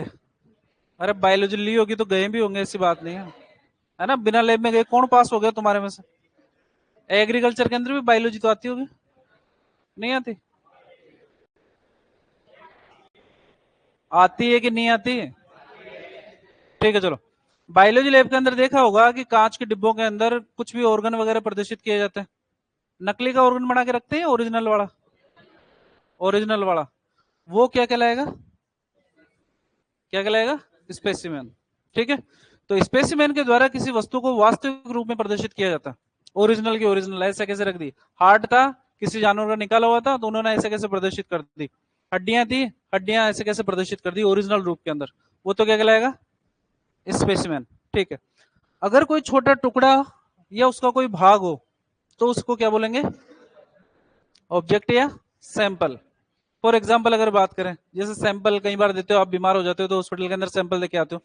ब्लड सैंपल लेना है तो क्या पूरा खून निकाल लेते हैं क्या? छोटा सा, है ना, थोड़ा सा 10 ml 15 ml खून निकालते हैं। लीवर के अंदर अगर कोई बायोप्सी करनी है, अगर कोई कैंसर का पता लगाना चाह रहे हैं तो पूरी की पूरी गांठ निकालते हैं क्या? नहीं, उस गांठ का कुछ भाग निकाल लेते हैं, उस पार्ट का भाग निकाल लेते हैं जिसकी हमें आवश्यकता होती है जांच करने के लिए। उस छोटे भाग को अपन क्या कहेंगे? सैंपल या ऑब्जेक्ट। ओरिजिनल वस्तु के अंदर से निकलेगी या नकली के अंदर से? ओरिजिनल के अंदर से। मॉडल, किसी वस्तु की हूबहू प्रतिलिपि, फोटोकॉपी, वो क्या कहलाएगी? मॉडल। मैडम तुसाद म्यूजियम का नाम सुना है? लंदन के अंदर एक म्यूजियम है जिसका नाम है मैडम तुसाद, जहां पर विश्व की जो सेलिब्रिटीज होती हैं उनके मोम के पुतले रखे गए, और देखने के अंदर ऐसे लगते हैं बिल्कुल ओरिजिनल है, जैसे हाइट वाइट सारी सब कुछ बिल्कुल सेम टू सेम, कलर वगैरह सारा सब कुछ, है ना? ओरिजिनल के अंदर रखे हैं क्या? नहीं, उनके जैसे रखे हैं, बिल्कुल फोटोकॉपी जैसे, उसको अपन क्या बोलेंगे? मॉडल। तो मॉडल किसी भी वस्तु का हूबहू प्रतिलिपि होती है ना, फोटोकॉपी है, और जिसके अंदर उस वस्तु से संबंधित सारी जानकारी उसके अंदर रहेगी। छोटी भी हो सकती है और बड़ी भी हो सकती है। ठीक है, मिनिएचर बेसिकली मॉडल का ही रूप है, लेकिन बहुत छोटे आकार के अंदर। जैसे एक तो गणेश जी बड़े वाले और एक गणेश जी छोटे वाले, वही सूंड वही कान सारा सब कुछ उस बड़े वाले के अंदर है, सेम टू सेम वैसे वैसी छोटे के अंदर है, उसको क्या बोलेंगे? मिनिएचर। तो किसी वस्तु का बहुत छोटा रूप क्या कहलाएगा? मिनिएचर। वास्तविक टुकड़ा या भाग, हूबहू प्रतिलिपि, और ओरिजिनल। किसको समझ में नहीं है ये बात? बेटी की नहीं बेटी? लिखो स्पेसिमेन। स्पेसिमेन, स्पेसिमेन, स्पेसिमेन, वस्तु जिसे वास्तविक रूप में प्रदर्शित किया गया हो। वस्तु जिसे वास्तविक रूप में प्रदर्शित किया गया हो।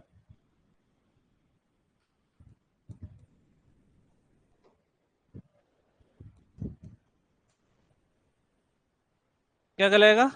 स्पेसिमेन।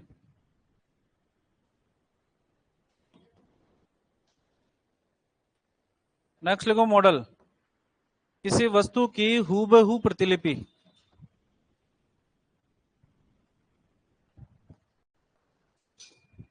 मॉडल कहलाती है। इसके द्वारा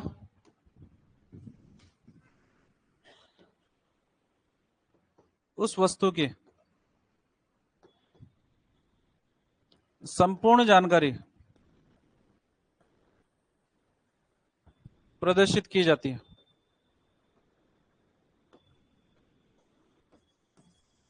सैंपल या ऑब्जेक्ट की अगर बात करते हैं तो वास्तविक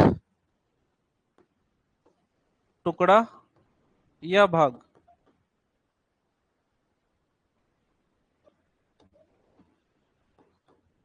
किसी वस्तु का वास्तविक टुकड़ा या भाग सैंपल या ऑब्जेक्ट कहलाता है। और मिनिएचर किसी वस्तु का बहुत छोटा रूप क्या कहलाएगा? मिनिएचर। लिखेंगे।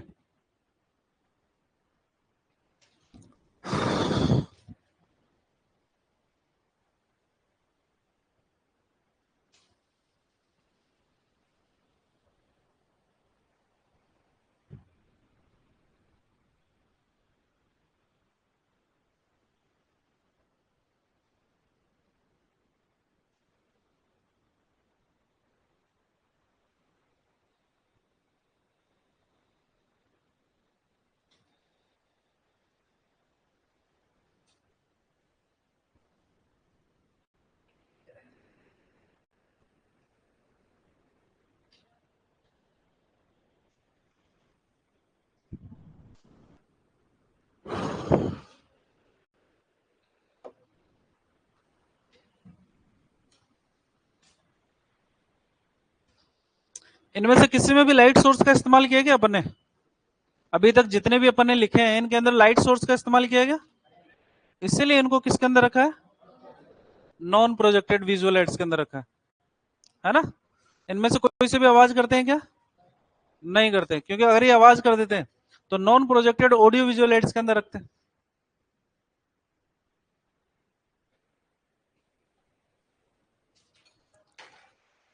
आराम से रे, आराम से। लिख लिया?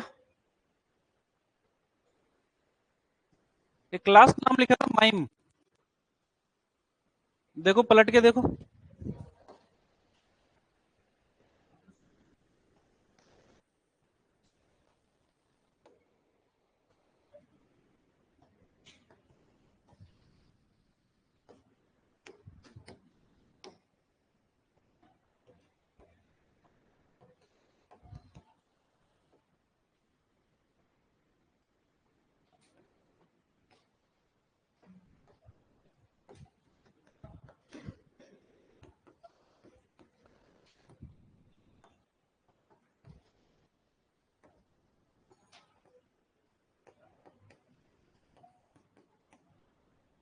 माइम का मतलब होता है मुंह का अभिनय, हाथों के इशारों के द्वारा, ये चेहरे के भावों के द्वारा किसी चीज को बताना या समझाना, क्या कहलाएगा?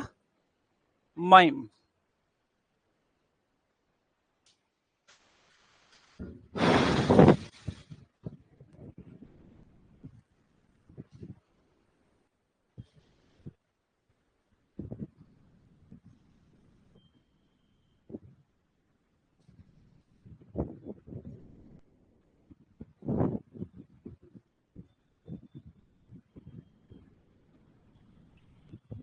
भाई से प्यार नहीं रहा? भाई से प्यार नहीं रहा?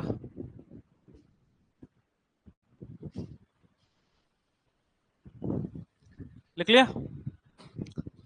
फॉर एग्जाम्पल, जैसे मैं लिखने की कोशिश करता हूं इधर की तरफ, आप खुसफुस खुसफुस शुरू कर देते हो, फिर मैं पलट के देखता हूं आपको, थोड़ी सी आंखें निकाल कर आपको पता लग जाता है कि क्या करना है और क्या नहीं करना है। मैंने किया, आपको पता लग गया क्या कि खड़े होना है और उधर की तरफ जाना है, ये क्या कहलाएगा? माइम। तो जहां पर हाथों के इशारों या चेहरे के हाव भाव का उपयोग किया जाता है किसी बात को समझाने के लिए, इसे अपन क्या बोलते हैं? माइम कहते हैं, मुंह का बिने। पुराने टाइम के ऊपर काम में आते थे, अब तो खैर के अब तो साफ साफ बोल देते हैं अपन। लिख लिया? नॉन प्रोजेक्टेड विजुअल एड्स के जितने नाम थे वो सारे के सारे होते हैं यहां पर खत्म। ठीक है? अब आओ प्रोजेक्टेड ऑडियो विजुअल एड्स के अंदर आओ। Audio visual add,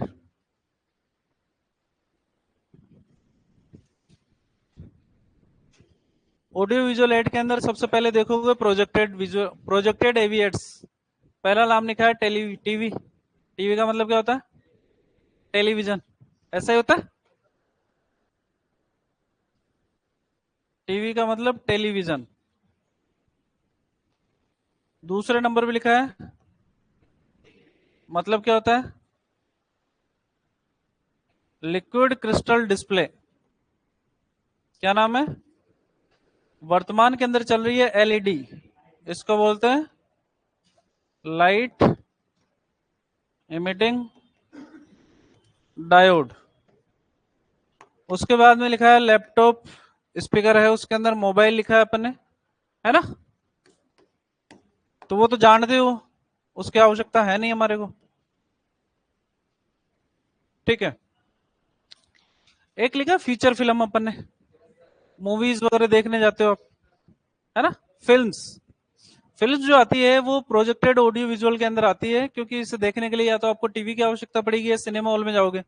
cinema hall के अंदर जाओगे तो वो लाइट सोर्स का इस्तेमाल करेंगे, साथ में स्पीकर भी होंगे वहां पर, तो उसको कौन सी कैटेगरी में रखेंगे? प्रोजेक्टेड ऑडियो विजुअल के अंदर। फिल्म की अगर बात करते हैं तो फिल्म तीन प्रकार की होती है। एक तो होती है फीचर फिल्म, एक होती है डॉक्यूमेंट्री, और एक होती है बायोपिक, है ना? आप जो सबसे ज्यादा देखते हो वो होती है feature film.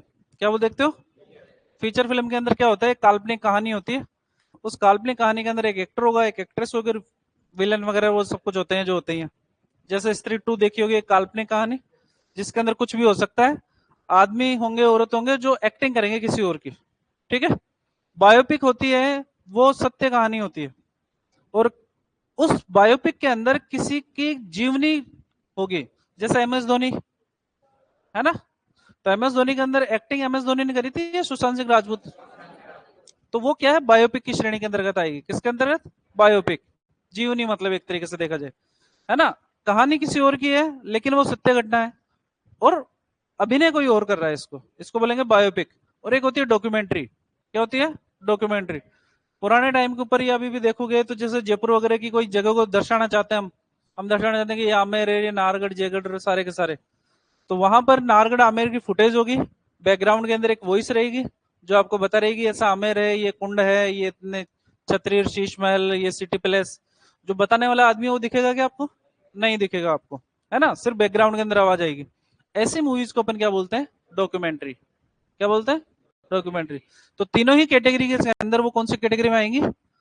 Projected audio visual ads के अंदर। क्यों? क्योंकि यहाँ पर लाइट का सोर्स का इस्तेमाल भी किया जाएगा और आवाज भी आएगी इसके अंदर से। नॉन प्रोजेक्टेड ऑडियो विजुअल के एड्स के अंदर अपन ने अलग अलग नाम लिखे हैं, नुक्कड़ नाटक हो गया, ड्रामा अभिनय हो गया, स्वांग रैली, है ना? ये सारे के सारे नाम लिखे हैं, तो उनके बारे में आपको लिखने की आवश्यकता नहीं है। क्यों? क्योंकि वो सारी सारी चीजें आप पहले से जानते हो, ठीक है ना? सिर्फ ये नाम लिखो, पूरा नाम, और कुछ भी लिखने की आवश्यकता नहीं है। कैसे हो महेंद्र सर?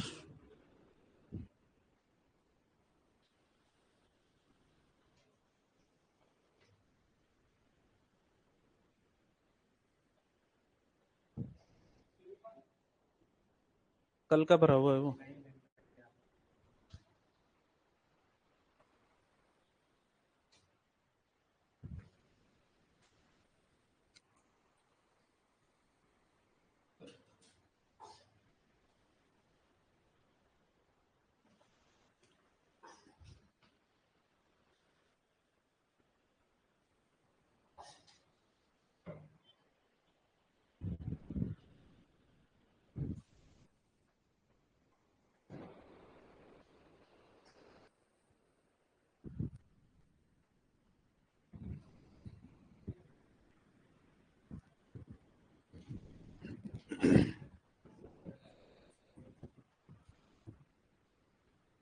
दिक्कत यहां तक? टीवी का मतलब टेलीविजन, एलसीडी का मतलब लिक्विड क्रिस्टल डिस्प्ले, और एलईडी का मतलब लाइट इमिटिंग डायोड।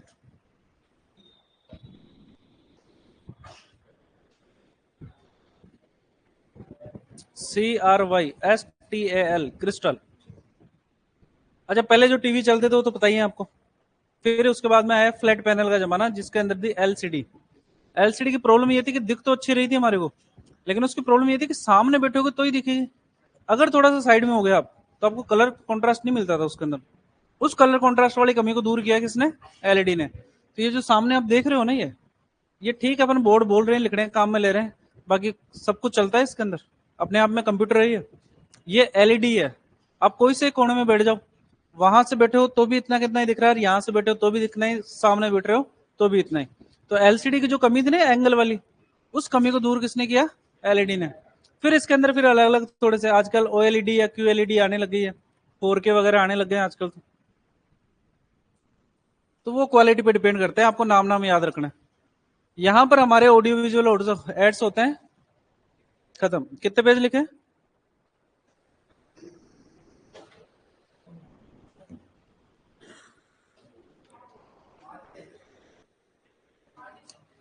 पूछा ये जाएगा कि रेडियो कौन से प्रकार का ऑडियो विजुअल एड है, क्या आंसर दोगे? क्या नाम है? रेडियो कौन से प्रकार का ऑडियो विजुअल एड है? ऑडियो। ठीक है ना, याद रख लेना इतना सा तो। अच्छा सुनो, अभी तक 3 पेपर हुए हैं, तीनों पेपरों के अंदर क्वेश्चन आए हैं, क्वेश्चन के अंदर सिर्फ क्लासिफिकेशन से आया है अभी तक, डिटेल हमारे से पूछी नहीं है, जबकि अपन ने क्लासिफिकेशन के बाद में अभी तक पूरी डिटेल ही पढ़ी है। ठीक है, अभी तक डिटेल पूछी नहीं गई, इसका मतलब ये बिल्कुल भी नहीं है कि आगे भी नहीं पूछी जाएगी। हो सकता है पूछ सकते हैं, बुक्स में तो क्वेश्चन दे ही रखे, इसीलिए अपन ने सारी डिटेल्स पढ़ी है। नया टॉपिक नेक्स्ट लिखोगे?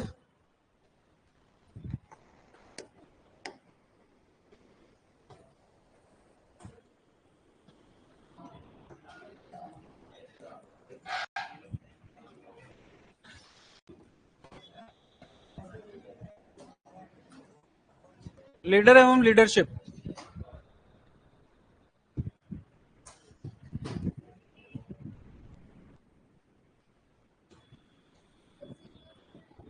क्या सिनेमा क्या होता है? सिनेमा क्या होती है? मूवीज। किसके अंदर आएगी? प्रोजेक्टेड ऑडियो विजुअल के।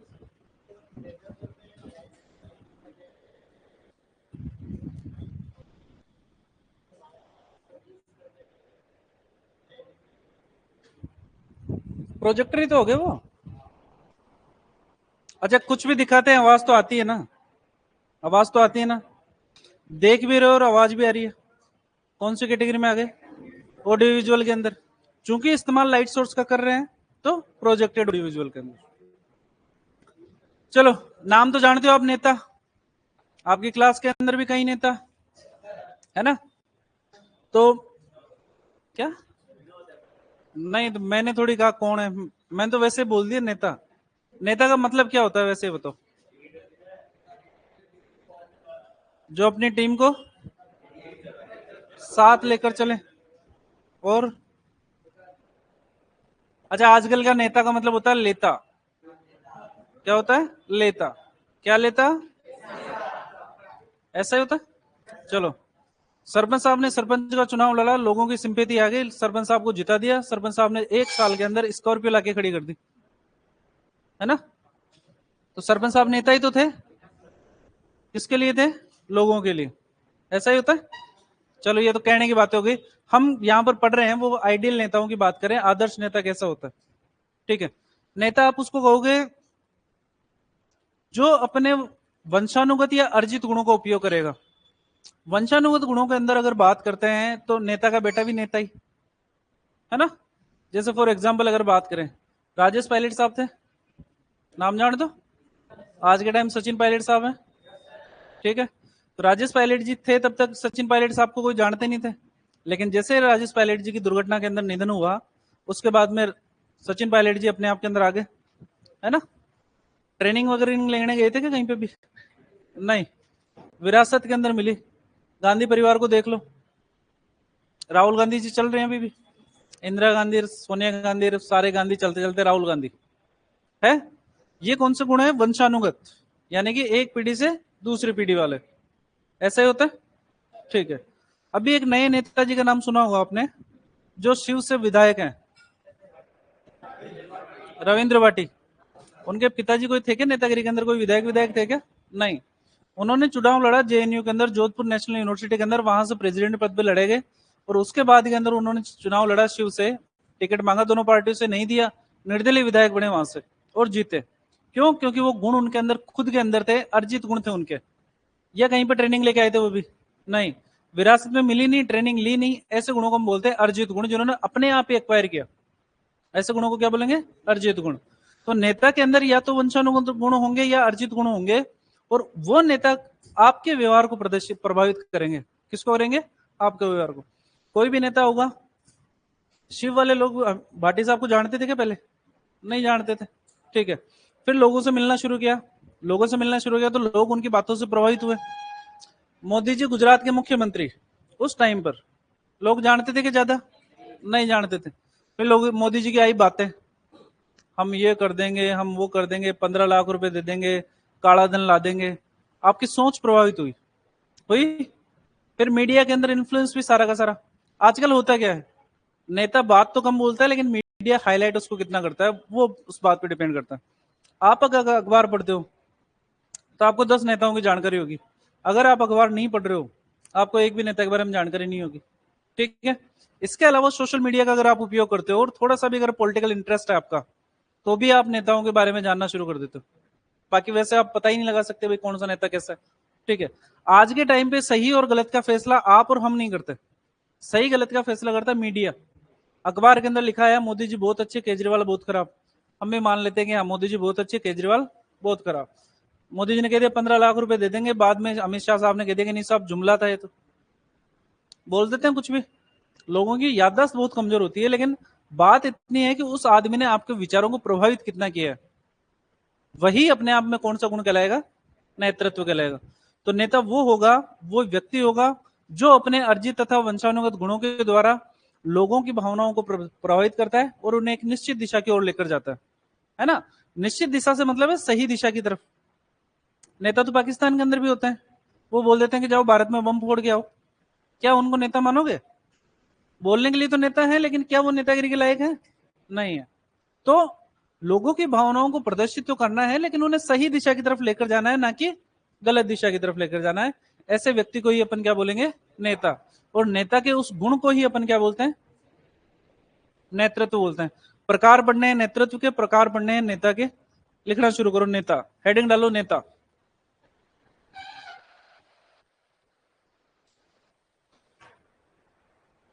नेता लिखो, वह व्यक्ति जो अपने अर्जित तथा वंशानुगत गुणों के द्वारा, वह व्यक्ति जो अपने अर्जित, वह व्यक्ति जो अपने अर्जित, जिसने खुद प्राप्त किए हो, तथा वंशानुगत, वह व्यक्ति जो अपने अर्जित तथा वंशानुगत गुणों के द्वारा, अर्जित अथवा वंशानुगत गुणों के द्वारा किसी व्यक्ति अथवा समुदाय, किसी व्यक्ति अथवा समुदाय, किसी व्यक्ति, एक व्यक्ति विशेष भी हो सकता है और पूरी पूरी समुदाय भी हो सकता है, व्यक्ति अथवा समुदाय के विचारों को प्रभावित करता है, व्यक्ति अथवा समुदाय के विचारों को प्रभावित करता है। वह व्यक्ति जो अपने अर्जित अथवा वंशानुगत गुणों के द्वारा व्यक्ति अथवा समुदाय के विचारों को प्रभावित करता है तथा उन्हें एक निश्चित दिशा की ओर लेकर जाता है, तथा उन्हें एक निश्चित दिशा की ओर लेकर जाता है,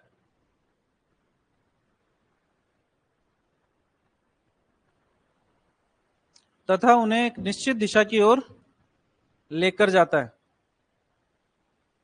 निश्चित दिशा की ओर लेकर जाता है, नेता कहलाता है, नेता कहलाता है। निश्चित दिशा की ओर लेकर जाता है, नेता कहलाता है। नेक्स्ट लिखो, नेता के इस गुण को, नेता के इस गुण को, नेता के इस गुण को नेतृत्व कहते हैं, लीडरशिप कहते हैं।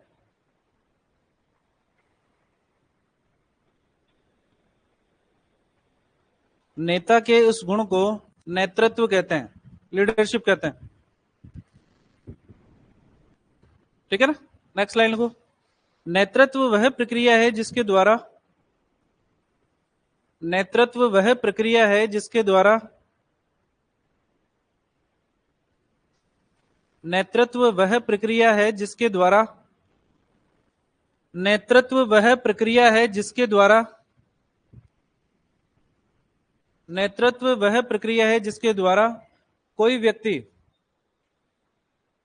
कोई व्यक्ति दूसरों के विचार, भावना, व्यवहार,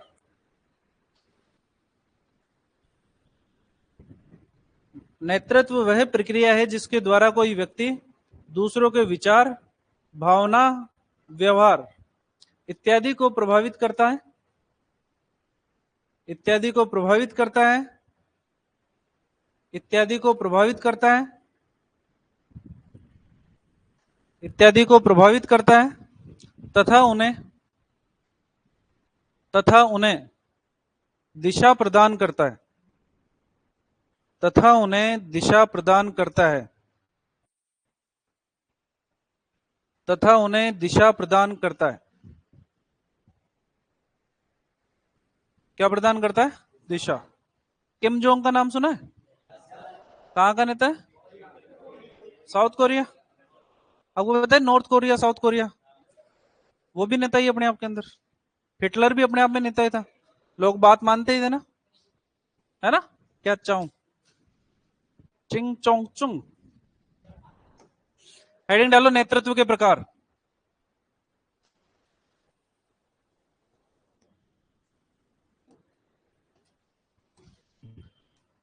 हेडिंग डालोगे, नेतृत्व के प्रकार, नेतृत्व के प्रकार लिखोगे 3 प्रकार।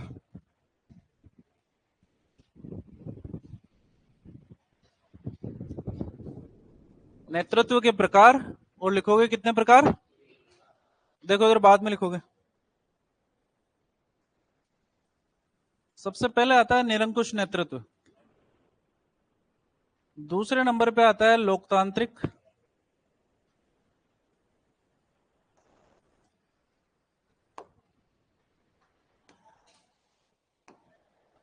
लोकतांत्रिक या प्रतिभागी नेतृत्व,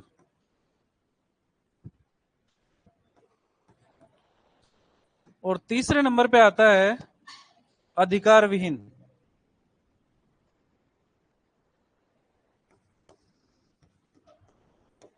नेतृत्व।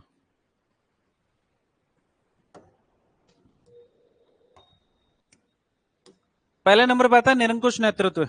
निरंकुश नेतृत्व की अगर बात करते हैं तो यहां पर नेता अपने सारे निर्णय खुद लेगा। कौन लेगा? खुद, अकेला। ठीक है। और वो चाहेगा कि मैंने जो निर्णय ले लिया वो सबके ऊपर अप्लाई करना है और सबको फॉलो करना है। ये किम जोंग ने कह दिया है कि आदमी एक तरफ के बाल काट के रखेंगे तो आदमियों की मजबूरी होगी, उन्हें काटना ही है, चाहे कुछ हो जाए। चाहे वो कहते हैं बीच में से रेल चलानी है, किम जोंग ने कह दिया तो कह दिया, आप मना नहीं कर सकते उसको। ऐसे नेतृत्व को अपन क्या बोलेंगे? निरंकुश नेतृत्व।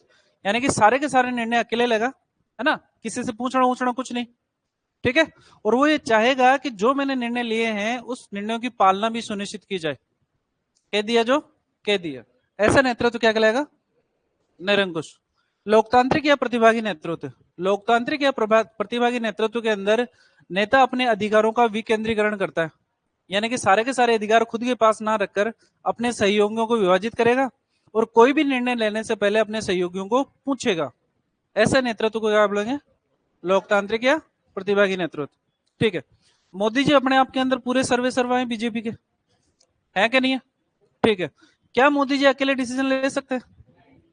मोदी जी को पूछना पड़ेगा, अपने रक्षा मंत्री, गृह मंत्री, उन सबसे बात करनी पड़ेगी कि यार ये अपन करें कि नहीं करें। वो सजेशन में देंगे कि मोदी जी कर लो, और मोदी जी नहीं करना है ना। करने के लिए कहेंगे तो मोदी जी अप्लाई करेंगे, मना करने के लिए कहेंगे तो मना कर देंगे, बोले नहीं करना। ठीक है। जहां पर नेता ने अपने अधिकारों का विकेंद्रीकरण किया और फैसला लेने के लिए अपने सहभागियों को भी भागीदार बनाया, ऐसे नेतृत्व को अपन क्या कहते हैं? लोकतांत्रिक या प्रतिभागी नेतृत्व। लास्ट के अंदर आता है अधिकारहीन नेतृत्व। फॉर एग्जाम्पल अगर बात करें, वर्तमान के अंदर राष्ट्रपति कौन है? श्रीमती द्रौपदी मुर्मू है। क्या द्रौपदी मुर्मू जी के पास में किसी प्रकार का कोई अधिकार है कानून बनाने का इनका? है क्या? नहीं। जबकि first lady of India, Bharat की प्रथम महिला है, प्रधानमंत्री से भी ऊंची है, लेकिन अपने पास में किसी भी प्रकार का कोई अधिकार नहीं रखती। मोदी जी ने कानून बना के भेज दिया तो उनकी मजबूरी होगी कि भाई हाँ साइन तो करने अपन, ये नहीं कह सकते कि हाँ ठीक है। अगर उनके जज के भाई नहीं करने, तो वो मना जरूर कर सकती कि नहीं नहीं करूंगी। अगर फोर्स डालेंगे तो मेरे को इस्तीफा दे दिया, मेरी जगह किसी दूसरे को बैठा लो और उससे साइन करवा लो, कोई बात नहीं। लेकिन ऐसा होता नहीं है। क्यों? क्योंकि जिसकी सरकार होती है वही राष्ट्रपति बनवाता है, तो अलग तो कैसे चल सकते हैं। तो राज्यपाल भी ऐसे होते हैं।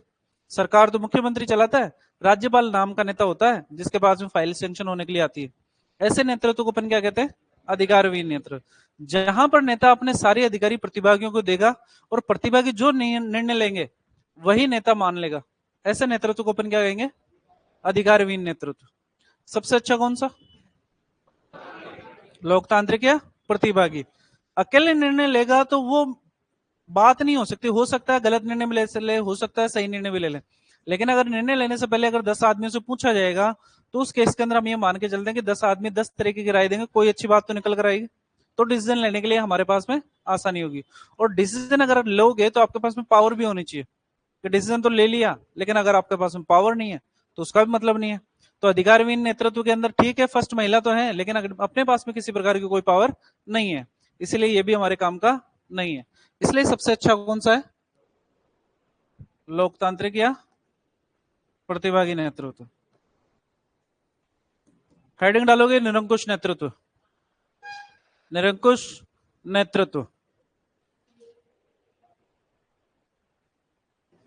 निरंकुश नेतृत्व।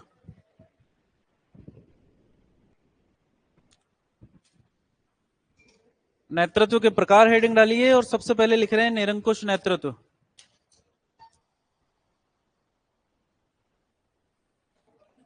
प्रभुत्वकारी नेतृत्व भी कहते हैं। लिखो, प्रभुत्वकारी नेतृत्व भी कहते हैं। प्रभुत्वकारी नेतृत्व भी कहते हैं। प्रभुत्वकारी नेतृत्व भी कहते हैं क्योंकि इसमें सभी निर्णय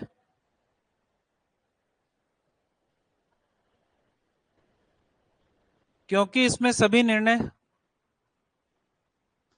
क्योंकि इसमें सभी निर्णय क्योंकि इसमें सभी निर्णय नेता स्वयं लेता है। क्योंकि इसमें सभी निर्णय नेता स्वयं लेता है तथा अपने सहभागियों को तथा अपने सहभागियों को तथा अपने सहभागियों को निर्णय लेने में भागीदार नहीं बनाता तथा अपने सहभागियों को निर्णय लेने में भागीदार नहीं बनाता तथा अपने सहभागियों को निर्णय लेने में भागीदार नहीं बनाता। किम जोंग के पास में, हिटलर के पास में आदमी तो थे, लेकिन निर्णय लेने के लिए उनकी किसी भी प्रकार की कोई सहायता नहीं लेता था। तो वो कौन सा नेतृत्व था?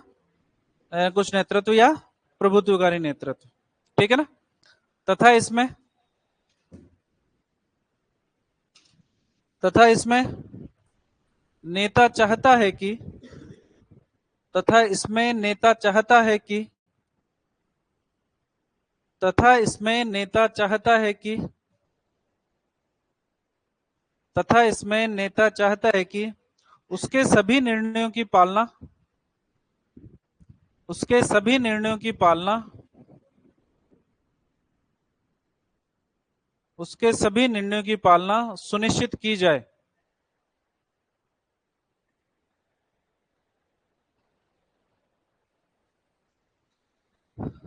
नेता चाहता है कि उसके सभी निर्णयों की पालना सुनिश्चित की जाए।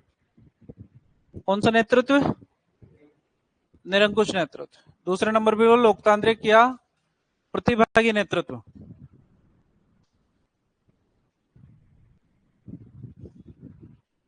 लोकतांत्रिक या प्रतिभागी नेतृत्व। लोकतांत्रिक या प्रतिभागी नेतृत्व। लिख लिया? लिखो इसके अंदर, नेता अपने अधिकारों का विकेंद्रीकरण करता है। नेता अपने अधिकारों का विकेंद्रीकरण करता है। नेता अपने अधिकारों का विकेंद्रीकरण करता है। विकेंद्रीकरण करता है तथा निर्णय लेने में, तथा निर्णय लेने में सहभागियों को भागीदार बनाता है। तथा निर्णय लेने में सहभागियों को भागीदार बनाता है। नेता अपने अधिकारों का विकेंद्रीकरण करता है तथा निर्णय लेने में सहभागियों को भागीदार बनाता है। ठीक है, देखो, सबसे अच्छा नेतृत्व,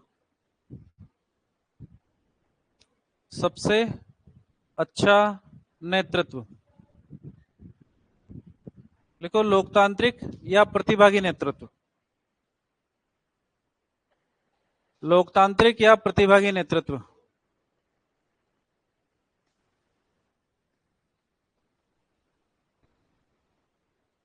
लोकतांत्रिक या प्रतिभागी नेतृत्व। तीसरे नंबर पे कौन सा आता है? अधिकार विहीन। लिखो तीसरे नंबर पे अधिकार विहीन नेतृत्व। अधिकार विहीन नेतृत्व। अधिकार विहीन नेतृत्व।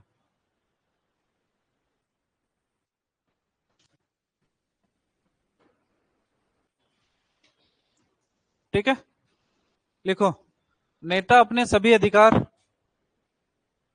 नेता अपने सभी अधिकार सहयोगियों को दे देता है। नेता अपने सभी अधिकार सहयोगियों को दे देता है। सहयोगियों को दे देता है। सहयोगियों को दे देता है तथा उन्हें, तथा उन्हें, तथा उन्हें पूर्ण सहमति प्रदान करता है। तथा उन्हें पूर्ण सहमति प्रदान करता है।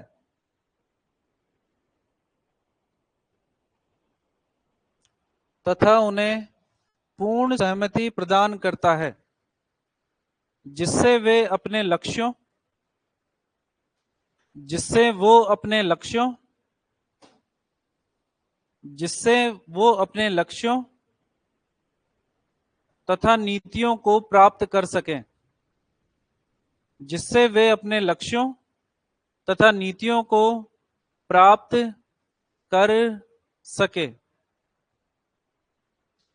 तो नेता अपने सभी अधिकार सहभागियों को दे देता है और उन्हें पूर्ण सहमति प्रदान करता है कि भैया तुम जो निर्णय लेना चाहते हो ले लो, मेरे को किसी भी प्रकार की कोई दिक्कत नहीं है। कौन सा नेतृत्व कहलाएगा? अधिकार विहीन नेतृत्व। हेडिंग डालोगे नेता के प्रकार।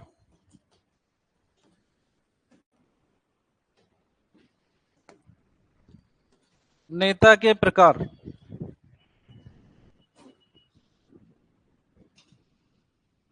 नेता के प्रकार। बस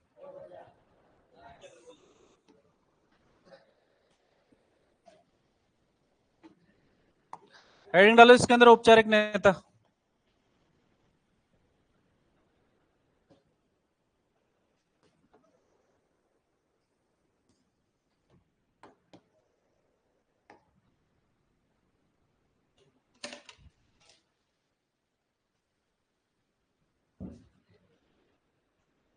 औपचारिक नेता, फॉर्मल लीडर।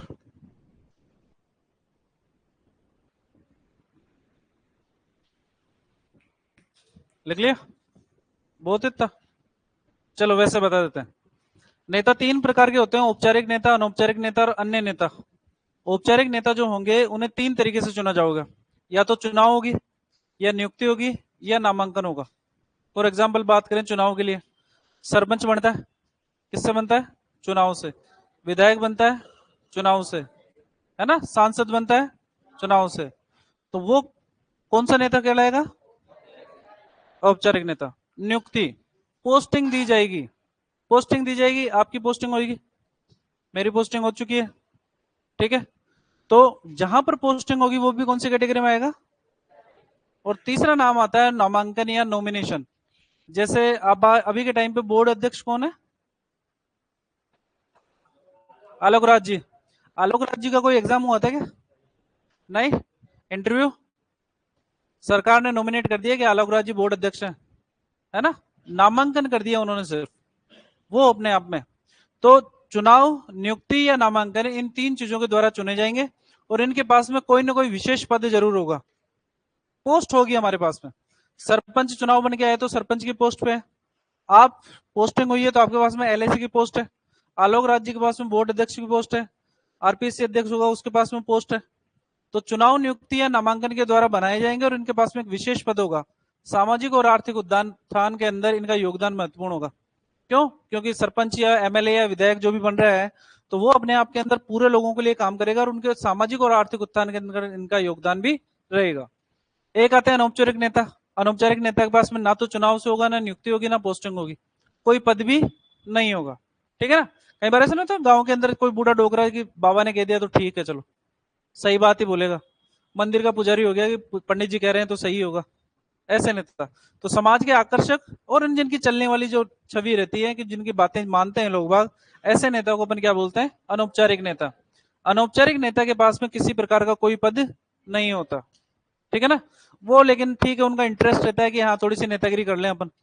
अन्य प्रकार के नेताओं की अगर बात करते हैं तो पहला आता है व्यवसायिक नेता, प्रोफेशनल लीडर। प्रोफेशनल लीडर वो होगा जिसने कोई विशेष कोर्स कर रखा होगा। फॉर एग्जाम्पल की बात करें आप, है ना, आपने विशेष कोर्स कर रखा है एएचडीपी का, तभी आप एलएसए बन सकते हो। जीएनएम या बीएससी नर्सिंग करके एलएसए बन सकते हो क्या, नहीं। गांव का पटवारी हो गया, है ना, क्या वो प्रोफेशनल लीडर की श्रेणी में आएगा, नहीं, उसने कोई व्यवसायिक कोर्स नहीं कर रखा। जनरल अगर कोई भी ग्रेजुएशन करने वाला व्यक्ति होता है या जो 12वीं पास करने वाला व्यक्ति होता है कोई से भी स्ट्रीम से, वो पटवारी बन सकता था, बन सकता था क्या, या उसके लिए भी एलएसए करना जरूरी था, नहीं। तो पटवारी अपने आप में व्यवसायिक नेता की श्रेणी में नहीं आएगा, वो औपचारिक नेता की श्रेणी के अंतर्गत आएगा। क्यों, क्योंकि उसकी पोस्टिंग हुई है, सरकार ने लगाया उसको, ठीक है ना। लेकिन यहां पर जो होगी वो सिर्फ पोस्टिंग होगी और विशेष प्रशिक्षण प्राप्त ही होगा, तभी उसको नेता बना सकते हैं अपन। कौन सा नेता कहलाएगा, व्यवसायिक नेता, प्रोफेशनल लीडर। आप हो, आप कौन से लीडर में आओगे, प्रोफेशनल लीडर के अंदर। प्रोफेशनल लीडर नहीं दे रखा ऑप्शन के अंदर तो ही किसके अंदर आओगे, औपचारिक नेता के अंदर। आपकी पोस्टिंग की जाएगी, आप पूर्णकालिक होंगे। पूर्णकालिक का मतलब परमानेंट होंगे। सरकार 60 साल से पहले हटा सकती है क्या, सरपंच साहब तो 5 साल बाद में वापिस से चुनाव हो जाने, अगर अच्छा रहेगा तो जीत जाएगा, नहीं रहेगा तो जिंदगी भर तो चुनाव सरपंच बन के भी नहीं रह सकता वो। लेकिन आप लाइफ टाइम किसी पोस्ट के ऊपर रहोगे, आपको हटाया नहीं जा सकता, आपकी तबादला ट्रांसफर किया जा सकता है, ठीक है। एक आते हैं स्थानीय नेता, लोकल नेता, जिनको कोई विशेष प्रशिक्षण प्राप्त नहीं होता लेकिन नेतागिरी का शौक होता है। अपने गांव के अंदर होता है ना कई बार, अरे ले चल मैं करवा लाता हूँ तेरे को ये काम, है ना, विधायक जी के पास में चलना है। पोस्टिंग जैसे रिजल्ट आएगा, रिजल्ट आने के बाद में सिलेक्शन हो गया, सिलेक्शन के बाद में पहले ही आप सबसे पहले लोकल लीडर को ढूंढोगे, अपने गांव के आसपास के नेता को ढूंढोगे जिसकी विधायक से चलती है, फिर उसके पास में डिजायर करवा के लेके आओगे आप। तो विशेष प्रशिक्षण प्राप्त नहीं होगा लेकिन अगले का इंटरेस्ट है नेतागिरी के अंदर। एक होते हैं संस्थागत नेता, जो एक विशेष संस्थागत जन समुदाय के ऊपर शासन करते हैं और संस्था के लिए ही कार्य करते हैं। राजेंद्र जी की बात करते हैं आज, तो राजेंद्र जी का प्रभाव है वो सिर्फ शिवालय तक ही है या बाहर भी है, शिवालय तक, इस संस्था तक ही है। तो राजेंद्र जी अपने आप में कौन से नेता हो गए, संस्थागत नेता हो गए, ठीक है। एक होते हैं पारंपरिक नेता, जो परंपराओं के अनुसार चलते आ रहे हैं, जैसे गांव के ठाकुर साहब हो गए, है ना, देखा ना ठाकुर साहब करण अर्जुन के अंदर, देखे ना, सूर्यवंशम में भी देखा होगा ठाकुर साहब। ठीक है, विचार अलग अलग हैं ठाकुर साहब के, है ना, करण अर्जुन वाले ठाकुर साहब अलग थे, अमरीश पुरी टाइप के, और सूर्यवंशम में अमिताभ बच्चन टाइप के थे। तो वो परंपराओं के अनुसार से चला आ रहा है कि ठीक है, ठाकुर का बेटा ठाकुर, ठाकुर का बेटा ठाकुर, ऐसे नेता को हम बोलते हैं पारंपरिक नेता। बात करेंगे डिटेल के अंदर कल। अब सुनो, ऑडियो विजुअल हेड और कॉन्टेक्ट मेथड ये कल याद होने चाहिए आपको, ध्यान रखना।